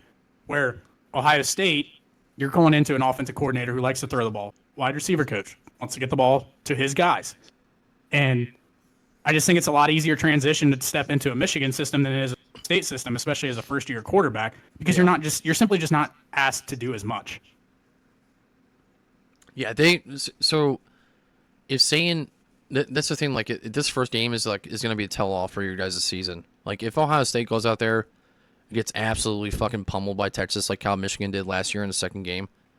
Like you kind of look back, all right, so this is what we're going to see now with Ohio State. But like if this game's close and if either of the teams if Texas wins by like a short spread of like 3 points or a touchdown, Ohio State, I still believe Ohio State's going to make the CFP, and I still think there's going to be a lot of time for Sayin to develop into the quarterback that Ohio State needs, right? But I mean, how much pressure gets taken off Ohio State if they can find a way to just win that first game? I mean, they did it. They did it in 23 against Notre Dame. I think it was the second game that they played. Was it the first one? Oh my god, no, that was the fourth game. They played them the first game in 2022, and it was the fourth game. I was at that game. Yeah, that was. You were at the one in 23. Yeah, I was at the one where they're in South Bend. Yeah. Whenever Ohio State scored on the goal line with like a second to go. Oh yeah, Trainum had that touchdown. Yeah, I was there. That was crazy. It was just so weird. Like Kyle McCord, was just average at best for the most part. But any time it seemed like it just dude, you gotta fucking go make these throws. You gotta go make something happen. He would do it, and that's why whenever we were against Michigan, that last drive where he threw the interception, I think it was Rod Moore there at the end. Yep. Whenever he tried throwing it to Marv, I was kind of like, well, I'm not necessarily a big Kyle McCord fan, and I don't think most Buckeye fans were. I mean, he was fine. Like, he was, I don't know, nothing special, but he did enough. But it was kind of like one of those things where we've seen this kid just, whenever it comes time to, make something happen, he's done it in the past. So that's kind of that was kind of the feeling that I had. Hey, this guy's been average at best, but whenever pressure's on and he ultimately has no choice but to make these fucking throws, he's shown that he can do it. But with that Notre Dame game, that Notre Dame game though, with dude, the one thing, he made some insane throws that last drive. He did, but there was that one throw where the cornerback dropped the ball. Dropped it, yeah. They should have lost that game for sure. Wow. There goes the Ohio State luck guys once again.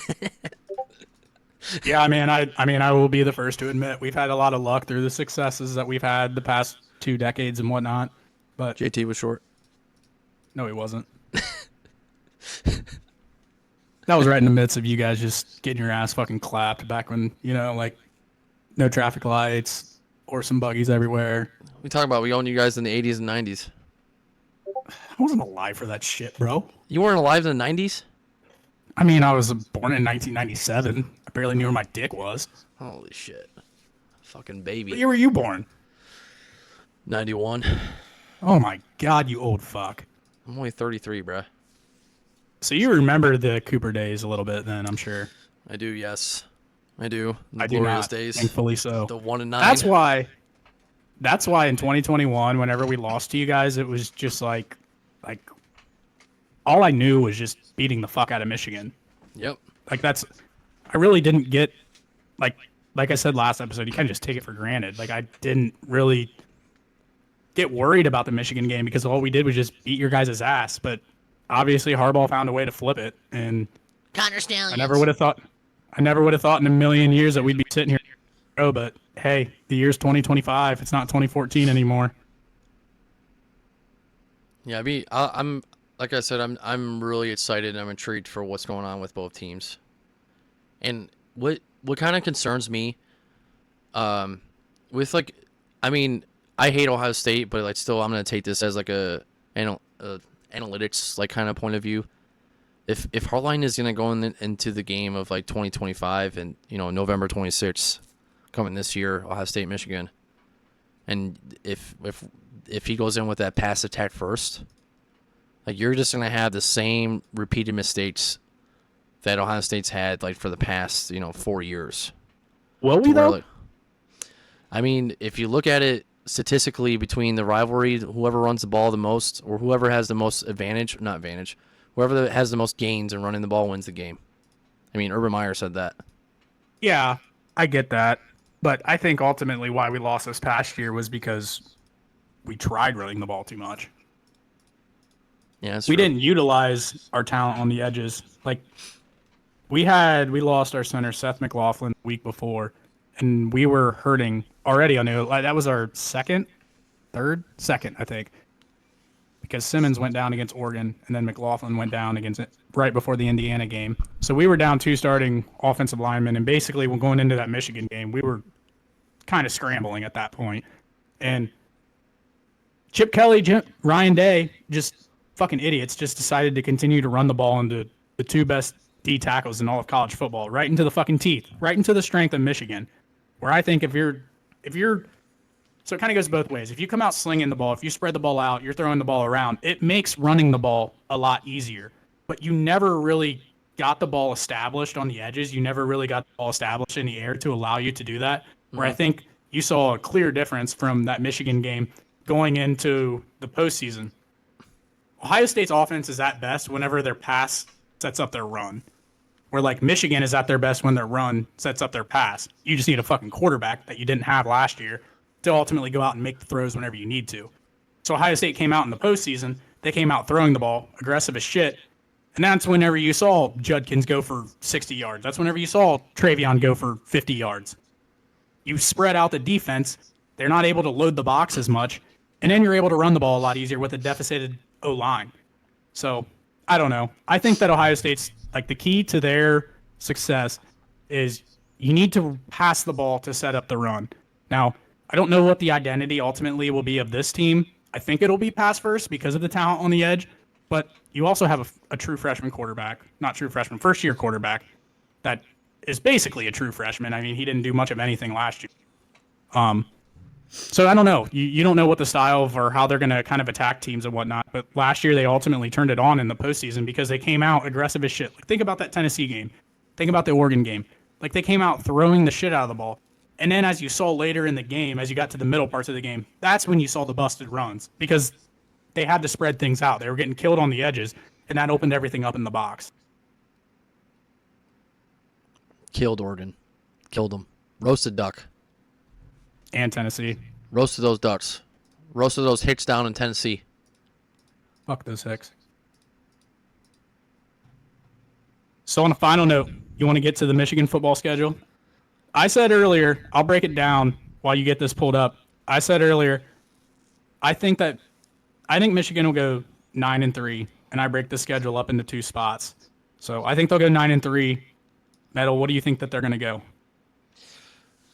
I think they'll go 10-2. I think they'll lose. I'm sure the discrepancy we had is the last game. Yeah. And I want to talk about that one too once we get there. So I think New Mexico game is a given win. Oklahoma.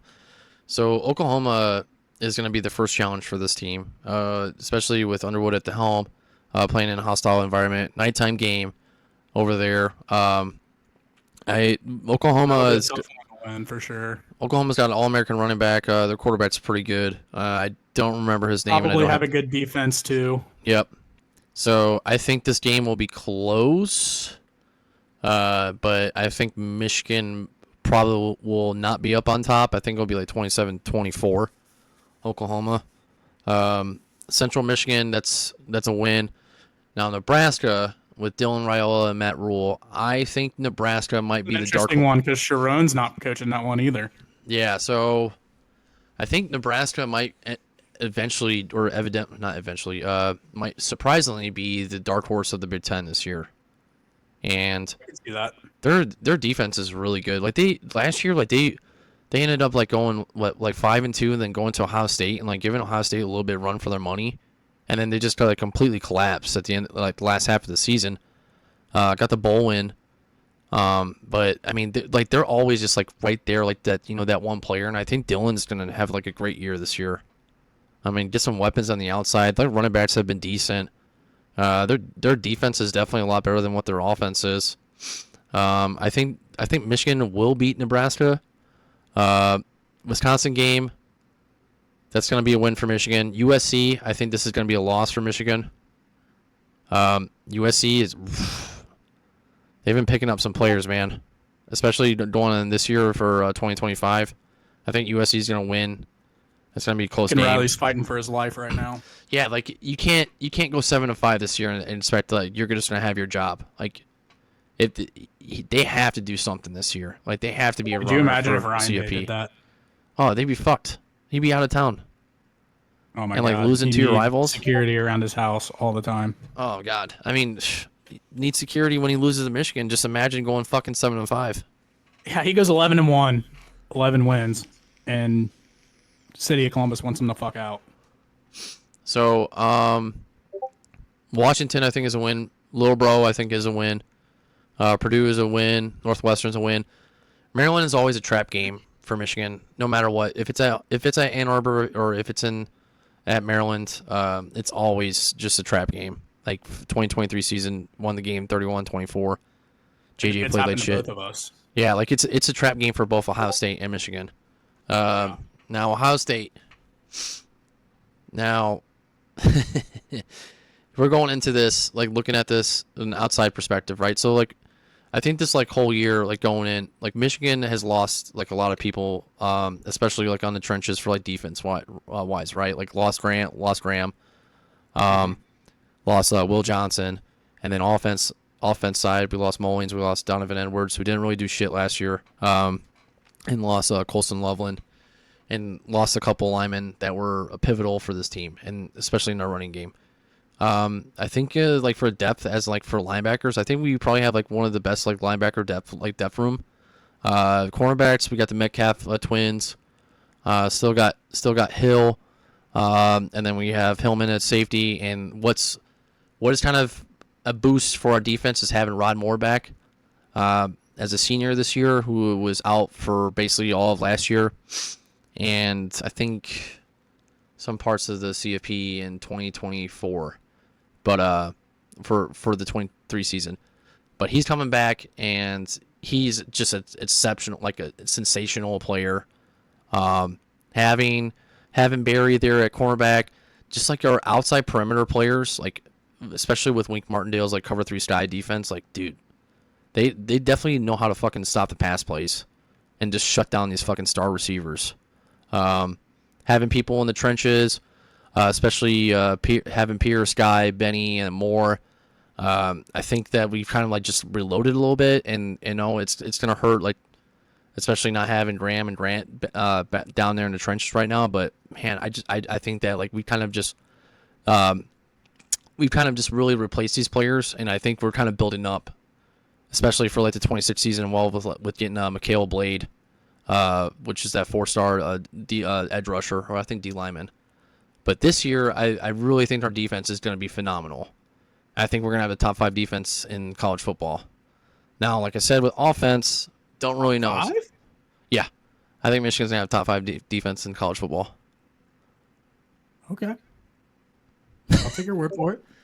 I know, like, well, people will say, like, well, we really don't like have anything comparable to like Ohio State, but if you look at like our linebacker room, like you have Barnum, Hausman, like those guys are fucking good, and also Rolder and Hood. Like it's gonna be really fucking interesting to come to November time to see what happens, especially like spread out throughout the season. I know like it's like Sonny Styles and like Reese and Pierce, like dude, like your guys' linebacker room is fucking great too. Yeah, I am not worried about our linebackers at all. Yeah. Which like brings to me like I'm not worried about like Wink Martindale's defense because like we've all seen like what he can do. Like especially unless he faces Joe Burrow, then yeah, unless then, he faces then Joe he Burrow. might throw for 525 and 5 touchdowns. But I don't think Ohio State's rolling out Joe or anybody else. But you like watching like I know it's like the Royal Quest Bowl and Michigan lost a lot of players, but Alabama like basically kept their team intact, and Michigan just fucking decimated them. Yeah, like I think Jalen Milroe was sacked about 5 times that game, and had like 2 turnovers. And they just shut down Williams the whole game. Just didn't do anything. And luckily for Alabama, that our quarterback room is basically made of matches. So we couldn't really get the ball in the end zone at all besides like kicking field goals. So back to the point of like going to the Ohio State game. I think this game is going to be really close. I think we're going to get the same kind of setup to like the 2023 year where it's going to be 30-24. I think Justice Haynes and Jordan Marshall, just the way Marshall runs, or it's just like basically bully through everybody and just don't go down. I think that Michigan is going to just control the game by running the ball again. And then, throwing out these like, play action passes to where like we can get McCauley down the field and just basically for wide open seam routes. I think Jeremiah Smith is going to have a hell of a game that day. That it really just depends on how well Julian Sayin plays. Yeah. I mean, so that's exactly why what we've said. There will Michigan's be 10-2. 10-2. I mean, Michigan's style is very easy to translate year over year to continue to be successful. Like, really good defense. I'm not a doubt in my mind that they'll have a really, really good defense. I think their offense will be fine. You have a quarterback now. Like, you have a guy that can actually throw a fucking forward pass. But, no, I look at this. I kind of separate. I looked at this last night. I separated their schedule into 2 sections. So I separated Ohio State's into 3, just kind of based on like who they play, like who are the tough matchups in this area, who are the tough matchups in that area. I separated Ohio State's into 3 sections. I came up with them going 10-2, but I separated Michigan's into 2 sections and have them going 9-3. So I think your first 6 games, New Mexico, at Oklahoma, Central Michigan, at Nebraska, Wisconsin, and at USC. I think that those 6 games are the most important section of Michigan's schedule. So I think all 3 of your games that are at home, or shithouse, whatever you want to call it, I think all 3 of those are wins. So those are 3 wins that you have in the 6 games. Now, all of those away games are not going to be easy. Like going to Oklahoma is not going to be easy. Going to Nebraska with Dylan Raiola, no Sharon Moore, no head coach, not going to be easy. And then going to USC, not going to be easy. So I had Michigan going 4-2 in those first 6. So New Mexico is going to be a win. I think Oklahoma is going to be a loss. I just think going on the road in a hostile environment like that, true freshman quarterback, I'm not completely sold on Sharon Moore as a head coach. I know that you probably are, but I am not. I'm not yet. I don't think that they're going to come away with a win in that one. I could be wrong, but I do not think that they're going to come away with a win in that one. I think that's going to be if Michigan can run the ball, I think that they'll be fine. But with the defense that Oklahoma has, I think that is obviously their identity. I mean, their head coach came from Clemson, really good DC there and everything. He's going to find a way to basically, if we're going to get beat by Michigan, Bryce Underwood has to be the one to beat us. We're not going to let that dude turn around and hand the ball off 40 to 50 times. If Michigan turns around and hands the ball off 40 to 50 times, they'll win. They're going to win that game if they can run the ball effectively. Did it against Penn State? But I'm going to predict. Go ahead. So they did it against Penn State with the 32 consecutive runs. It's a little bit different roster, my guy. Little bit different roster. But I know what you mean. You don't have Blake Corum. You don't have Donovan Edwards. You don't have that amazing O-line that you guys had. But I think that that's going to be a loss. Central Michigan's going to be a win. Wisconsin's going to be a win. And then I think between at Nebraska without your head coach and then at USC, Lincoln Riley's got a lot on the line. He should have won the one last year in Ann Arbor. He ultimately did not, obviously. But I think one of those two, if they can win one of the three of those away games, I think Michigan's sitting really, really, really good. I think they're sitting really, really, really good if they can find a way. Which one of the three do you think is the most winnable? Probably at USC. I can agree with that. Just the way that Michigan plays. Michigan plays a very physical style of football that Lincoln Riley, we have seen back in his days at Oklahoma. He does not have physical football teams. No. Michigan is a death sentence to a Lincoln Riley coach team. A team that can come out. Yeah, exactly. I mean, USC should have won that game, but you just keep handing the ball off. You hand the ball off. You hand the ball off. You hand the ball off. Eventually one is going to break, which we saw Khalil Mullings do right at the end of the game. Like, that bitch energy that Lincoln Riley has in the program will show up at some point. If Michigan can stay within striking distance of that game, I think they'll find a way to win that game. I really do. I just do not think that Lincoln Riley coach team is physical or has enough attitude or enough fight in them to go into a phone booth and win a game against a team like Michigan. So of those three, at USC, at Nebraska, at Oklahoma, I think USC is their most winnable game. Because for one, you have Bryce Underwood, first road game at Oklahoma. That's going to be tough. At Nebraska's got a really good quarterback in Dylan Raiola. I think he's going to make a step up this year. That atmosphere is going to be pretty electric. That's going to be a tough one to come away with. But then you go to at USC. That's Underwood's sixth game. He's starting to kind of feel himself a little bit. Probably had a really good win against Wisconsin the week before. I don't think they're going to blow Wisconsin out, but I think they'll win a game like 24-17, something like that. But I think that they'll have a big win the week before and go into USC. Bryce Underwood's going to be feeling himself a little bit. Michigan's going to be able to run the ball. Just stick to what you're good at, and that's continuously running the ball, running the clock, owning the possession. And I think Bryce Underwood's going to step up, and they're going to find a way to win that one. They can go 4-2 within that stretch. I think they'll be sitting real good. Now the back stretch. I think most of this schedule is a joke outside of Washington and Ohio State. I think Washington, they have a really good quarterback that's coming in, but it's tough to go to the big house and win. So I think that's going to be a really, really, really close game. If I had to guess, the spread on that game is going to be Michigan minus maybe 3.5, something like that. I think that's going to be a really hard game, but I ultimately think Michigan's going to find a way to pull that one out. At Michigan State, you guys will win that one. Purdue, yep. Northwestern, yep. Maryland, they're going to win that one. As scary as what it seems, I think they're going to win that one. So they're going to roll into Ohio State with a 9-2 record. I think Ohio State gets it done. I really do.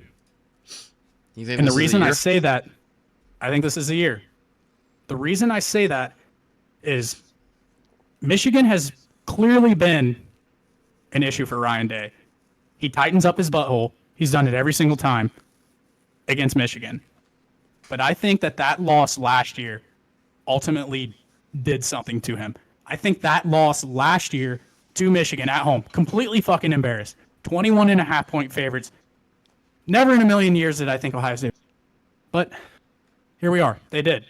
But I think that changed Ryan Day a little bit. I think he realized when I go into that game, I got to do what we do best. And that's getting our guys in space, being aggressive as fuck, and playing in our favor. We're going to play on our terms, not Michigan's terms. Because in all 4 of my last losses against Michigan, we've played on Michigan's terms. We've played scared. We've called plays scared. We've let them control the clock. But I think last year was a learning lesson for Ryan Day. He knows that ultimately what the recipe to beating Michigan is getting your playmakers in space, getting them the ball, And I think you're going to see a different Ryan Day this year coming into that game. And I think Ohio State ultimately leaves with a win, sending Michigan to a 9-3 record. Do you think last year was the pivotal loss to not pivotal? Was the downfall last year's downfall in the game for 2024 was the downfall because of Ryan Day's play calling or because of Michigan's defense? Well, Ryan Day wasn't calling the plays, but he obviously had his fingertips over everything. Well, But I Chip think Kelly. it was a lot. I Let's say think it was Chip a Kelly. lot more about the play calling than what it was Michigan's defense. So let's kind of break that down a little bit, if you don't mind. Yep. So Let's get into it. So what about like the play calling, like the run up the middles, like the draws. The run up the middle. Yeah, I mean, we continuously just attacked what was our weakest point at that point in the season. Our interior O-line, left guard, center, right guard, was completely decimated at that point. That was like the second game that they had together at that point. They had a game against Indiana before that. Indiana was good, but it wasn't Mason Graham. It wasn't Kenneth Grant. I think Ryan Day and Chip Kelly, ultimately Ryan Day, had that arrogance of, hey, I've been called soft for 3 years in a row. I have a lot better team this year. We're 21.5-point favorites. There is zero chance that we lose this game. So I don't care what it looks like. At the end of the day, I know that we are the better team. I know that we are going to win, and we are going to do it with old-fashioned football, running it right up the fucking middle, and getting it done on the ground. But he ultimately fucked around and found out. And that was the downfall of why they lost that game. If you go into that game with the same game plan that you had against Tennessee, Oregon, Texas, Notre Dame, I think Ohio State wins that game by 20 points. I really do. I really do. They got a lot more creative, getting the ball in space. They have this guy, number 4. His name is Jeremiah Smith. They found ways to get him the ball. If you remember that first touchdown against Oregon, it wasn't, hey, Jeremiah, go down the field, go deep. It was sending guys in motion. Jeremiah comes in motion, fake the handoff, throw it to Jeremiah in the flat. There goes Jeremiah for 40 yards. It doesn't have to be throwing it down the field to Jeremiah. Just find ways to get him the ball in space. But I think he had an arrogance about him that day that I've been called soft because Michigan is in his fucking head. Michigan owns that man. They own that man right now. Michigan is in his fucking head that I've been called soft for 3 years in a row. I'm going to show you motherfuckers that I am not a soft coach. We are not a soft football team, which you may say they're soft, but I disagree. I think that they were a tough football team. They won the national championship. I don't think Ohio State was soft. Yeah, exactly. But he went into that game saying, I'm not a soft coach. We are not a soft team. I'm going to challenge them in the trenches where we've been bullied for 3 years in a row. But he didn't think about the part where challenging Michigan in the trenches was ultimately Ohio State's biggest weakness, going right into Michigan's strength. I think he learned a lesson that day. They had a meeting as a team that day, basically the day after the game. Basically, what the fuck are we doing? Like, this is not who we are. We aren't a team that's just going to run the ball fucking 40 times right up the middle, yada, yada, yada. We have playmakers, get them the ball. They changed the game plans. They went into the CFP and basically boat raced almost everybody but Texas. So I think that game changed Ryan Day. I think he's going to come out more aggressive. You're going to see a lot more. You saw 2018 when he was the OC, 2019 whenever he was the head coach and beat Michigan. I think he's going to go back to his roots and say, you know what? We're more athletic. We're faster than them on the edge. We have more talent on the edge. This is how you beat Michigan. We are going to play the game on our terms now, not Michigan's. I mean, I would agree with that. Like if Will Howard didn't throw the ball 33 times, and then also Ohio State ran the ball 26 times, and then if you look at the statistics, let me pull up a tweet of mine. Keep talking. I'm going to pull up a tweet of mine. Yeah.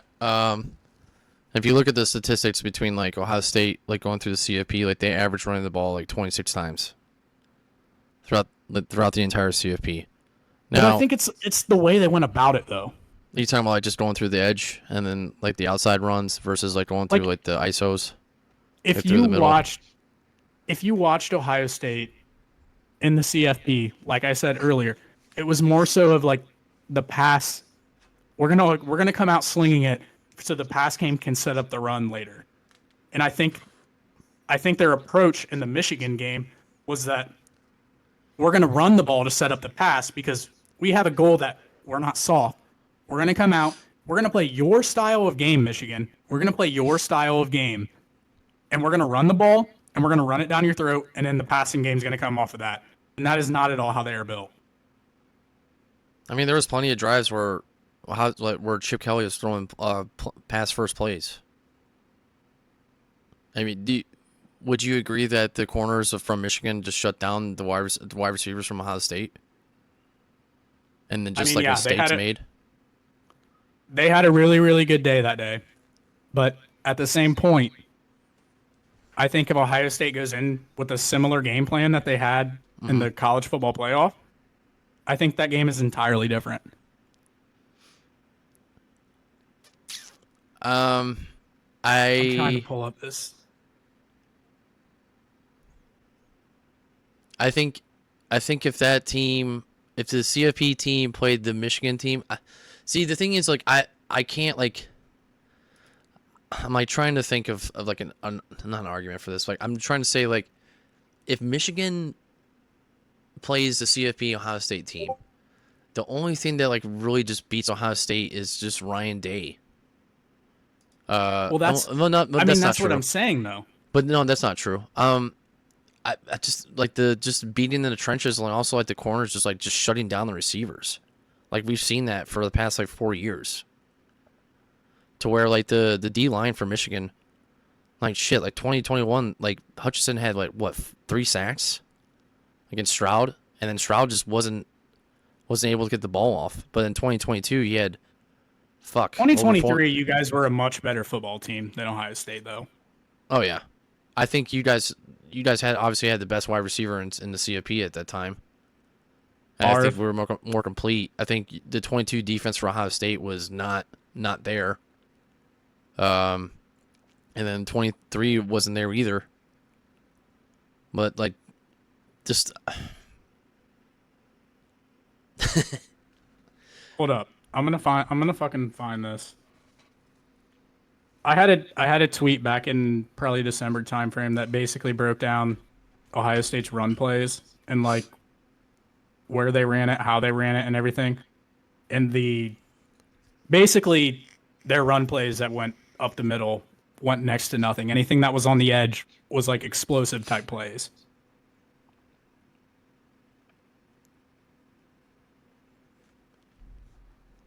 All right, here it is. So Ohio State against Michigan, they ran in between the guards 19 times. How many? 19 times. So if you say the whole Howard threw the ball 33 times, so 19 of what did you say? 26 times rushing the ball. So Ohio State ran the ball. They ran the ball 26. Well, Quishon and Travion ran the ball 22 times, and then Will Howard had 4 rushes. So 26 total. Yeah.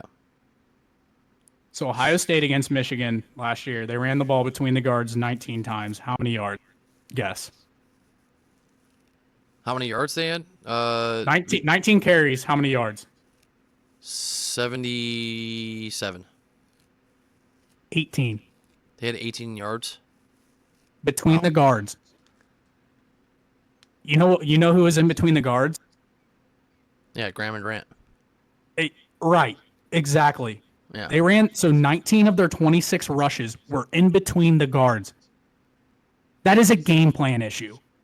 Why do you go into that game saying, we're going to run the ball nearly 80% of the time right into Michigan's strength?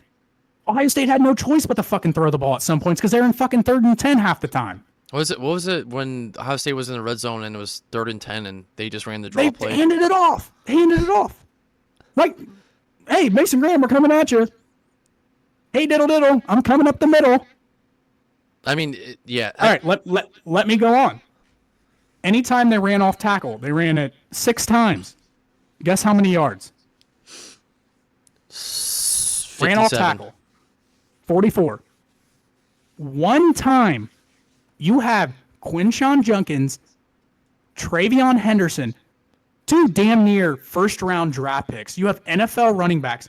You ran it one fucking time, out wide, beyond the tackles, out in space. One time. Guess what that play went for? But that was the play that it was supposed to be meant for the middle, and then Judkins had to improvise. No, that was a option. I have the video right here. Oh, the 4th and the 4th and 1, yeah. No, it was 1st and 10. His long was the 4th and 1, where he ran it. Well, that was probably one of those that was ran off the tackle. If you're watching what I'm watching, you understand. It was basically they faked like an inside zone. Like yeah. They acted like they were going to go in the middle, but it was ultimately a zone or a option pitch play where essentially you're trying to get the defense to suck in, and then you just pitch it out to the outside, and there's nothing but space out there. They ran that play like a good amount throughout the year, and it busted almost every single time. They ran it one time against Michigan, and they got 15 yards on that play. So 7 times they ran the ball, basically not at Graham, not at Grant. Are you talking about the play that was in the 3rd quarter? Yards. That was not it was like 1st and 10 where No, Judkins ran on the left side. This was a random fucking play in the 2nd quarter. There's like 13 minutes left. Wow. But that's what I'm saying is they didn't go into the college football playoff with that game plan of, yes, we're going to run the ball, but that doesn't mean we're going to run the ball in between the tackles. And nobody we faced in the college football playoff had the type of D tackles that were matched up against Ohio State's interior O-line that Michigan had in Mason Graham and Kenneth Grant. 19 times for 18 yards. Why are you doing that? I explained this to my wife, who knows like basically what a forward pass is and knows what a run and a pass is. That's about the extent of her football knowledge. Same wife. And I was drunk as fuck driving home. Or I was not driving. She was driving. I was fucked. I was fucked beyond belief at this point because I was just like, what the fuck just happened? Were you in Columbus or no? No, I was back where I live and whatnot. But I live like where I grew up. I lived like a half hour from there. So we were driving back from there. She was driving. But she was kind of just like, what the fuck happened today? I was explaining to her, like, we just continued to run the ball up the middle. Like, I don't know why, we just continued to run the ball up the middle. It's like, our strength, Ohio State's strength, is getting the ball on the edge and getting it to our playmakers, whether that is getting Travion Henderson in space, Quinshon Judkins in space, Jeremiah Smith, Carnell Tate, Emeka Egbuka in space. And we didn't do it. So I said, we just continued to run the ball up the middle. Her response to me was, so why didn't they just like why didn't they just like do their offense on the outside? That was her response. Why didn't they just do her offense on the outside? I about fucking punted everything in front of me and said, the fact that you, my wife, who I love very, very much more than anything in the world, love you dearly, but knows zero about football, can say this. What the fuck was Ryan Day doing that day? If you also like watch, like, I watch the highlights pretty much whenever I have like a lot to drink. So, I would too. I do that too. I watch Jamar if I'm drunk. Fuck Jamar highlights. So like the thing is like between like my dad and my brother and my brothers, like we'll just like get hammered and at my dad's house and then out in the shed, and then it would be like, you know, like midnight or something like that, and we'll just watch like Michigan Ohio State or like Michigan Shed beers are always fun. Yeah, you know, shed beers, and then we'll just watch like highlights, and then just like, you know, the feel good of itself.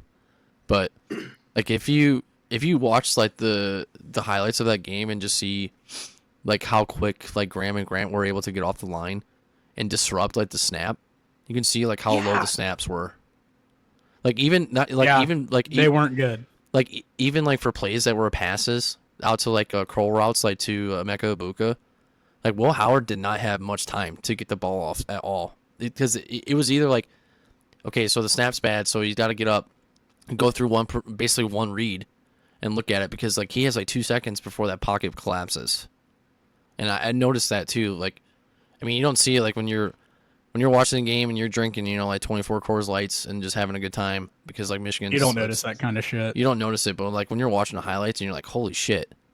Like that's the same shit that happened the last drive against for Ohio State. Like Will Howard just didn't have fucking time at all to Well, get the ball off, and he just thrown out to his checkdowns. Yeah, the interesting part about that was that night I was basically like, so whenever Ohio State played Penn State, that was right after Josh Simmons, who was, I think he was a first round draft pick. He tore his ACL against Oregon. I think the Chiefs took him late in the first round. He went down, so they threw Carson Hinsman at guard because they still had McLaughlin at center. And McLaughlin then went down right before the Indiana game, and Hinsman was the center all of 2023. That after that game, I was basically like, Hinsman's snaps fucked Ohio State so hard because like probably 60 to 70% of the time, Will Howard is in the shotgun anytime he's throwing the ball. He's picking the ball up off the turf. The dude's like 6'5". For a dude to start his eyes basically on the turf and then grab the ball and then look up, you're already wasting essentially a second. Oh, you're fucked. At that time, I was like, they need to move Josh Padilla, who was the backup, or at that time, the third string center. They need to move him to center and move Hinsman back to guard because the snaps are fucking us at this point. Yeah. And I think a lot of that had to do with Hinsman was worried about Graham and Grant just punching him in the mouth, play after fucking play. He wasn't thinking about the snap. He was thinking about getting those two blocked. And I'm sure there's a little bit of a correlation there between in the run game where if you have a bad snap, it throws off the timing of the entire play. And majority of the time, Ohio State's in shotgun. If you have a bad snap, that screws up not only the timing of the center, screws up the timing of the quarterback, which then screws up the timing of the mesh with the running back at the point of him handing it off. At that time, I was like, they need to put Padilla back at center. They need to throw Hinsman back at guard. Obviously, they didn't do that. They kept Hinsman at center. He didn't see anything near fucking Mason Graham, Kenneth Grant through the college football playoff, so he didn't have anything to worry about. But I think that you're right. Like, that was a huge issue that day. The snaps were fucking horrible. Like, that threw off the entire timing of the entire offense. And it was because Mason Graham and a little bit of Kenneth Grant, they wrecked that game. And then you parlay that into running the ball into those motherfuckers 19 times for negative gain. It's the same shit that Grant and Graham did against Alabama's offensive line in 23. Like, Seth McLaughlin had no time. Who was the center there? Who was the center? Seth. Yeah. No fucking time. He wasn't the center in this game, but obviously those two, like, that's why on last week's episode, I took Mason Graham as one of my top picks for Michigan. That dude is a fucking game changer. And that is why the Cleveland Browns are smart as fuck for trading back. I was telling one of my best friends this. He was the best man at my wedding. I was telling him he's a diehard Browns fan. I fucking hate the Browns. I'm a Bengals fan. I fucking hate the Browns. I hate them probably just as much, if not more, than Michigan. I said, what the Browns need to do is they need to trade back and they need to grab Mason Graham because that dude is a fucking dog and he wrecks games. And Ohio State fell into that trap. And Mason Graham, I think, won Michigan the game that day. Did. Disruptor of flows of offense. You look at it, man. Just in there, like I don't know if it is like a mental thing, but like just like how fast he can just get through the offensive line and just overpowers them. He's strong as fuck and he's quick to contact. That's a pretty fucking good combination.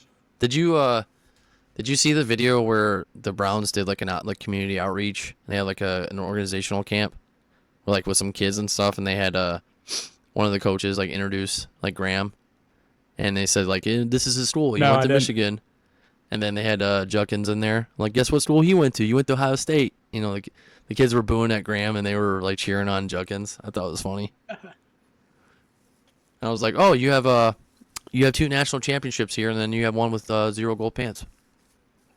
Yeah. If you had to guess, I'll put a betting line out there. I want to know what you think. Mason Graham, all pros or all NFLs, whatever they call it in the NFL. I'll put the line at 5.5. What do you think he's going over or under that? For all pros? Yeah. I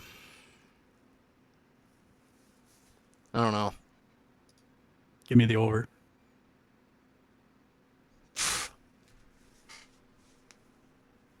That dude is a guy that you can throw in your defense and basically be the identity of your run defense. I mean, they still have Myles Garrett still on the D line, on the edge.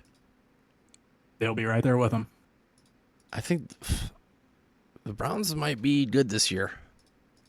No, they won't. Depending on how Shedeur plays or whoever's winning that starting job. I think it'll be I don't think they'll be good this year. I think they'll be good in like 2 years. I don't think they have the offense to do much. I think they'll be exciting to an extent, but I think that they know they have a big issue at quarterback and they need somebody there. So I mean, I'm sure their win total's at like 5.5 or something. I bet they'll be right around there, 5-6 wins or whatnot. Yeah, because the AFC North is just too fucking good. Just stacked. Yeah. Now you got Aaron Rodgers over there at the Steelers. Yeah. But no, back to my point. That's why I think Ohio State will beat Michigan. I think Ryan Day learned a valuable lesson that day. And that valuable lesson is play the game on our terms, not Michigan's. In the last 4 times, Ohio State has played the game on Michigan's terms, not Ohio State's. I think he learned that lesson. I think that they go into that game trying to get the ball in space, trying to get the ball on the edge. Yeah, we shall Which is see. why Michigan will be 9-3. I don't know. We got to come up with some kind of bet for that game. Yeah, like something fun. I don't like money is. It's not an issue for probably both of us, but like that's just boring. Like $50. Yeah, like $50. Yeah, just like make it fun. You know what I mean? Like either like Ohio State wins, you have to buy a Jeremiah Smith jersey and wear it and post it. If Michigan wins, I'll buy a Bryce Underwood jersey and wear it and post it. You're saying we have to dox ourselves? I mean, we don't have to come up with this right now, but I mean, I agree with you. Fuck $50, like whatever. So if Ohio State wins, I buy a Jeremiah Smith jersey, and then if Michigan wins, you gotta buy a Bryce Underwood jersey. You can get it from DHgate too. You don't have to buy the $600 Nike version. $600. Yeah, just get the DHgate version with the non-existing stitch that you can't see, and it doesn't stretch.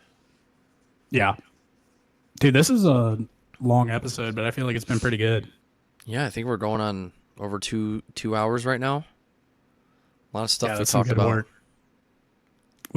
I mean, the whole Kobe and LeBron thing, and then we got into Michigan's schedule, and then we brought up 2024 Ohio State, Michigan, which still pisses me off to this day. So I had to let you know why Ryan Day is going to bounce back and beat that ass up and shithole or whatever you guys call it up there in Ann Arbor come November 26th.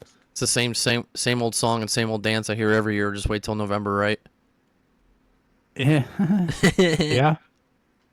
But it's you guys saying that this time, not me. I'm not saying shit because I know how this stuff goes, and I'm not trying to basically curse myself. I'm not talking shit. I'm just telling you through a fan blinder Ohio State version why I think Ryan Day will figure it out this time.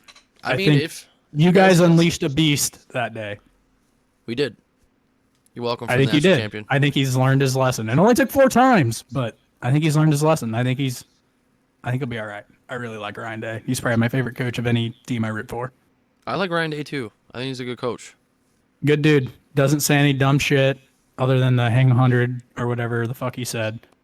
What about the Lou Holtz thing? 5-6 years ago. Where's Lou Holtz right now? That was pretty fucking funny, though. That was funny as fuck. Hey, I'll give him that. Lou Holtz opened his mouth, and dude's like Ryan 90 Day years old. clearly holds grudges against people. Dude's got a fucking shrine of Michigan in his room, basically doing. Just got a pentagon, just basically doing everything he can just to beat Michigan. A black magic. He's got a fat head fucking of bad 13 omen. to 10 in his room, and he just does sit-ups to it every night. He should just learn off of Dave Mustaine and just put a bad omen so he can finally fucking beat Michigan. Why do you think the bags under his eyes went away? I mean, the dude's been working out clearly. Like, you just throw a fat head, like we talked about earlier in the show. Throw a fat head up there on the wall. Michigan 13, Ohio State 10. Started working out, started grinding. He learned his lesson. Michigan's going to go back to being little brother, Metal. I'm sorry, but it's just how it's going to be. I mean, I'll believe it when I see it. I'll believe it. Me too. I mean, you guys at the Woody Hayes Me too. complex, you guys got a whole freaking locker or whole like room dedicated to Ohio State, Michigan. Talking about like what is it, like a countdown to Yeah, there's a clock in there. Yeah, they have an entire area dedicated to Ohio State, Michigan. Is JJ McCarthy's quote when he was at Michigan, is that true? Like that just sits on the TV monitor? It's like all we know how to do is beat that team up or beat Ohio State. They have it doesn't say that. It doesn't say that all we know how to do is beat Michigan or whatever. But yeah, they have Ohio State, yeah. Yeah, they have a section that is like solely dedicated to Ohio State, Michigan. And they have a TV there that's just on repeat of Ohio State highlights constantly. Back when there was horse and buggies, obviously. No traffic lights. But yeah, they have a section dedicated to that. I saw Anthony post something today. I think it was like the 2012 DG? game. Yeah. I think he's pretty funny, dude. That dude he is funny. He's a good He's guy. all over Ross Bjork's dick right now, or Ohio State's new AD about getting new turf. I might join the party with him. You guys definitely do need new turf.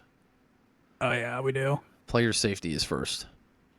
Hey, on a more positive note than Michigan beating Ohio State's dick in, they called the Reds game tonight, and the Reds won in 6 innings. Oh, no shit. And they are now half a game out of a playoff spot on June 19th. What Brother. What is the NL standings right now? Like I said before, I'm as equally as much a Reds fan, Bengals fan as I am a Ohio State fan. Like, this shit dictates my mood and everything. And so does this second glass of bourbon. So it's the wild card right now is the Phillies, Giants, Padres. Ooh, yeah, you guys are right there. Fucking that's 5 in a row. That's like 4 series wins in a row. So NL West is stacked. Shit, my guy. What time do the Reds play tomorrow? I'm home and shit. I can probably just flip that on as I'm working. Oh, dude, the Red Sox got bumped out of the fucking wild card spot by the Guardians. That's all right. It's June 19th. Oh, the Guardians just beat the Giants. They'll be back. See tomorrow. I bet they start at like noon or some shit. 12:40. Fuck yeah. Someone I work from home tomorrow. I'm gonna flip that on and just watching that tomorrow. Fuck yeah. So on the MLB post for the Guardians beating Giants 4-2, someone said the first comment, it's the Devers effect. Dude, that trade's gonna live with you guys for a while. I hate to say it. They fucking Giants lost. Oh, they did. Okay. Yeah. My only ask had a 3-run homer. My only ask during this time of the year is just, please, dear God, just get me to fucking football season. Keep me engaged. Because I've had plenty of summers where it's like basically this point of the year where it's like, yeah, football season 2.5 months away. What am I going to do? It's the fucking worst, dude. Yeah, dude, it sucks. It's so much better. Like, baseball's so much more fun whenever your team is legit and at least in the mix. I know for you, being where you guys are at is kind of like disappointing in a way, but for us Reds fans, man, I mean, this is like World Series bound. We've sucked so bad for the past fucking 30 years. It's not even funny. Yeah, we have the Reds and the Red Sox have the same record for the last 10 games, 8-2. Dude, that's what I've been saying. They've literally had basically the same season. Yeah, we're the same record. No, we're 39-37, but you guys are 39-35. Well, yeah, you guys have just played 2 more extra games than us. We have the same amount of wins. Like they're the same team. It's the both like even like the NL Central and like the AL East, like they're both like close, like divisions. Like really close. Like Reds got a huge series this weekend against the Cardinals. Cardinals are 38-35. Reds are 39-35. They can win that series. That's huge. Yeah, the Pirates are. I mean, the Pirates are bad. They're 16.5 games. Yeah, but right I'm now. Pretty sure they've kind of beat our ass a few times this year. Just waiting for those Cubbies to collapse. We swept them, and then they took 2 or 3 against us in May. We swept them back in April, and then they took 2 or 3. So, Who are the Cubs? but I mean, no, the Pirates. No. The Cubs have won, I think, 4 of the 6 against the Reds. I want to get to Wrigley. I should see if I can go.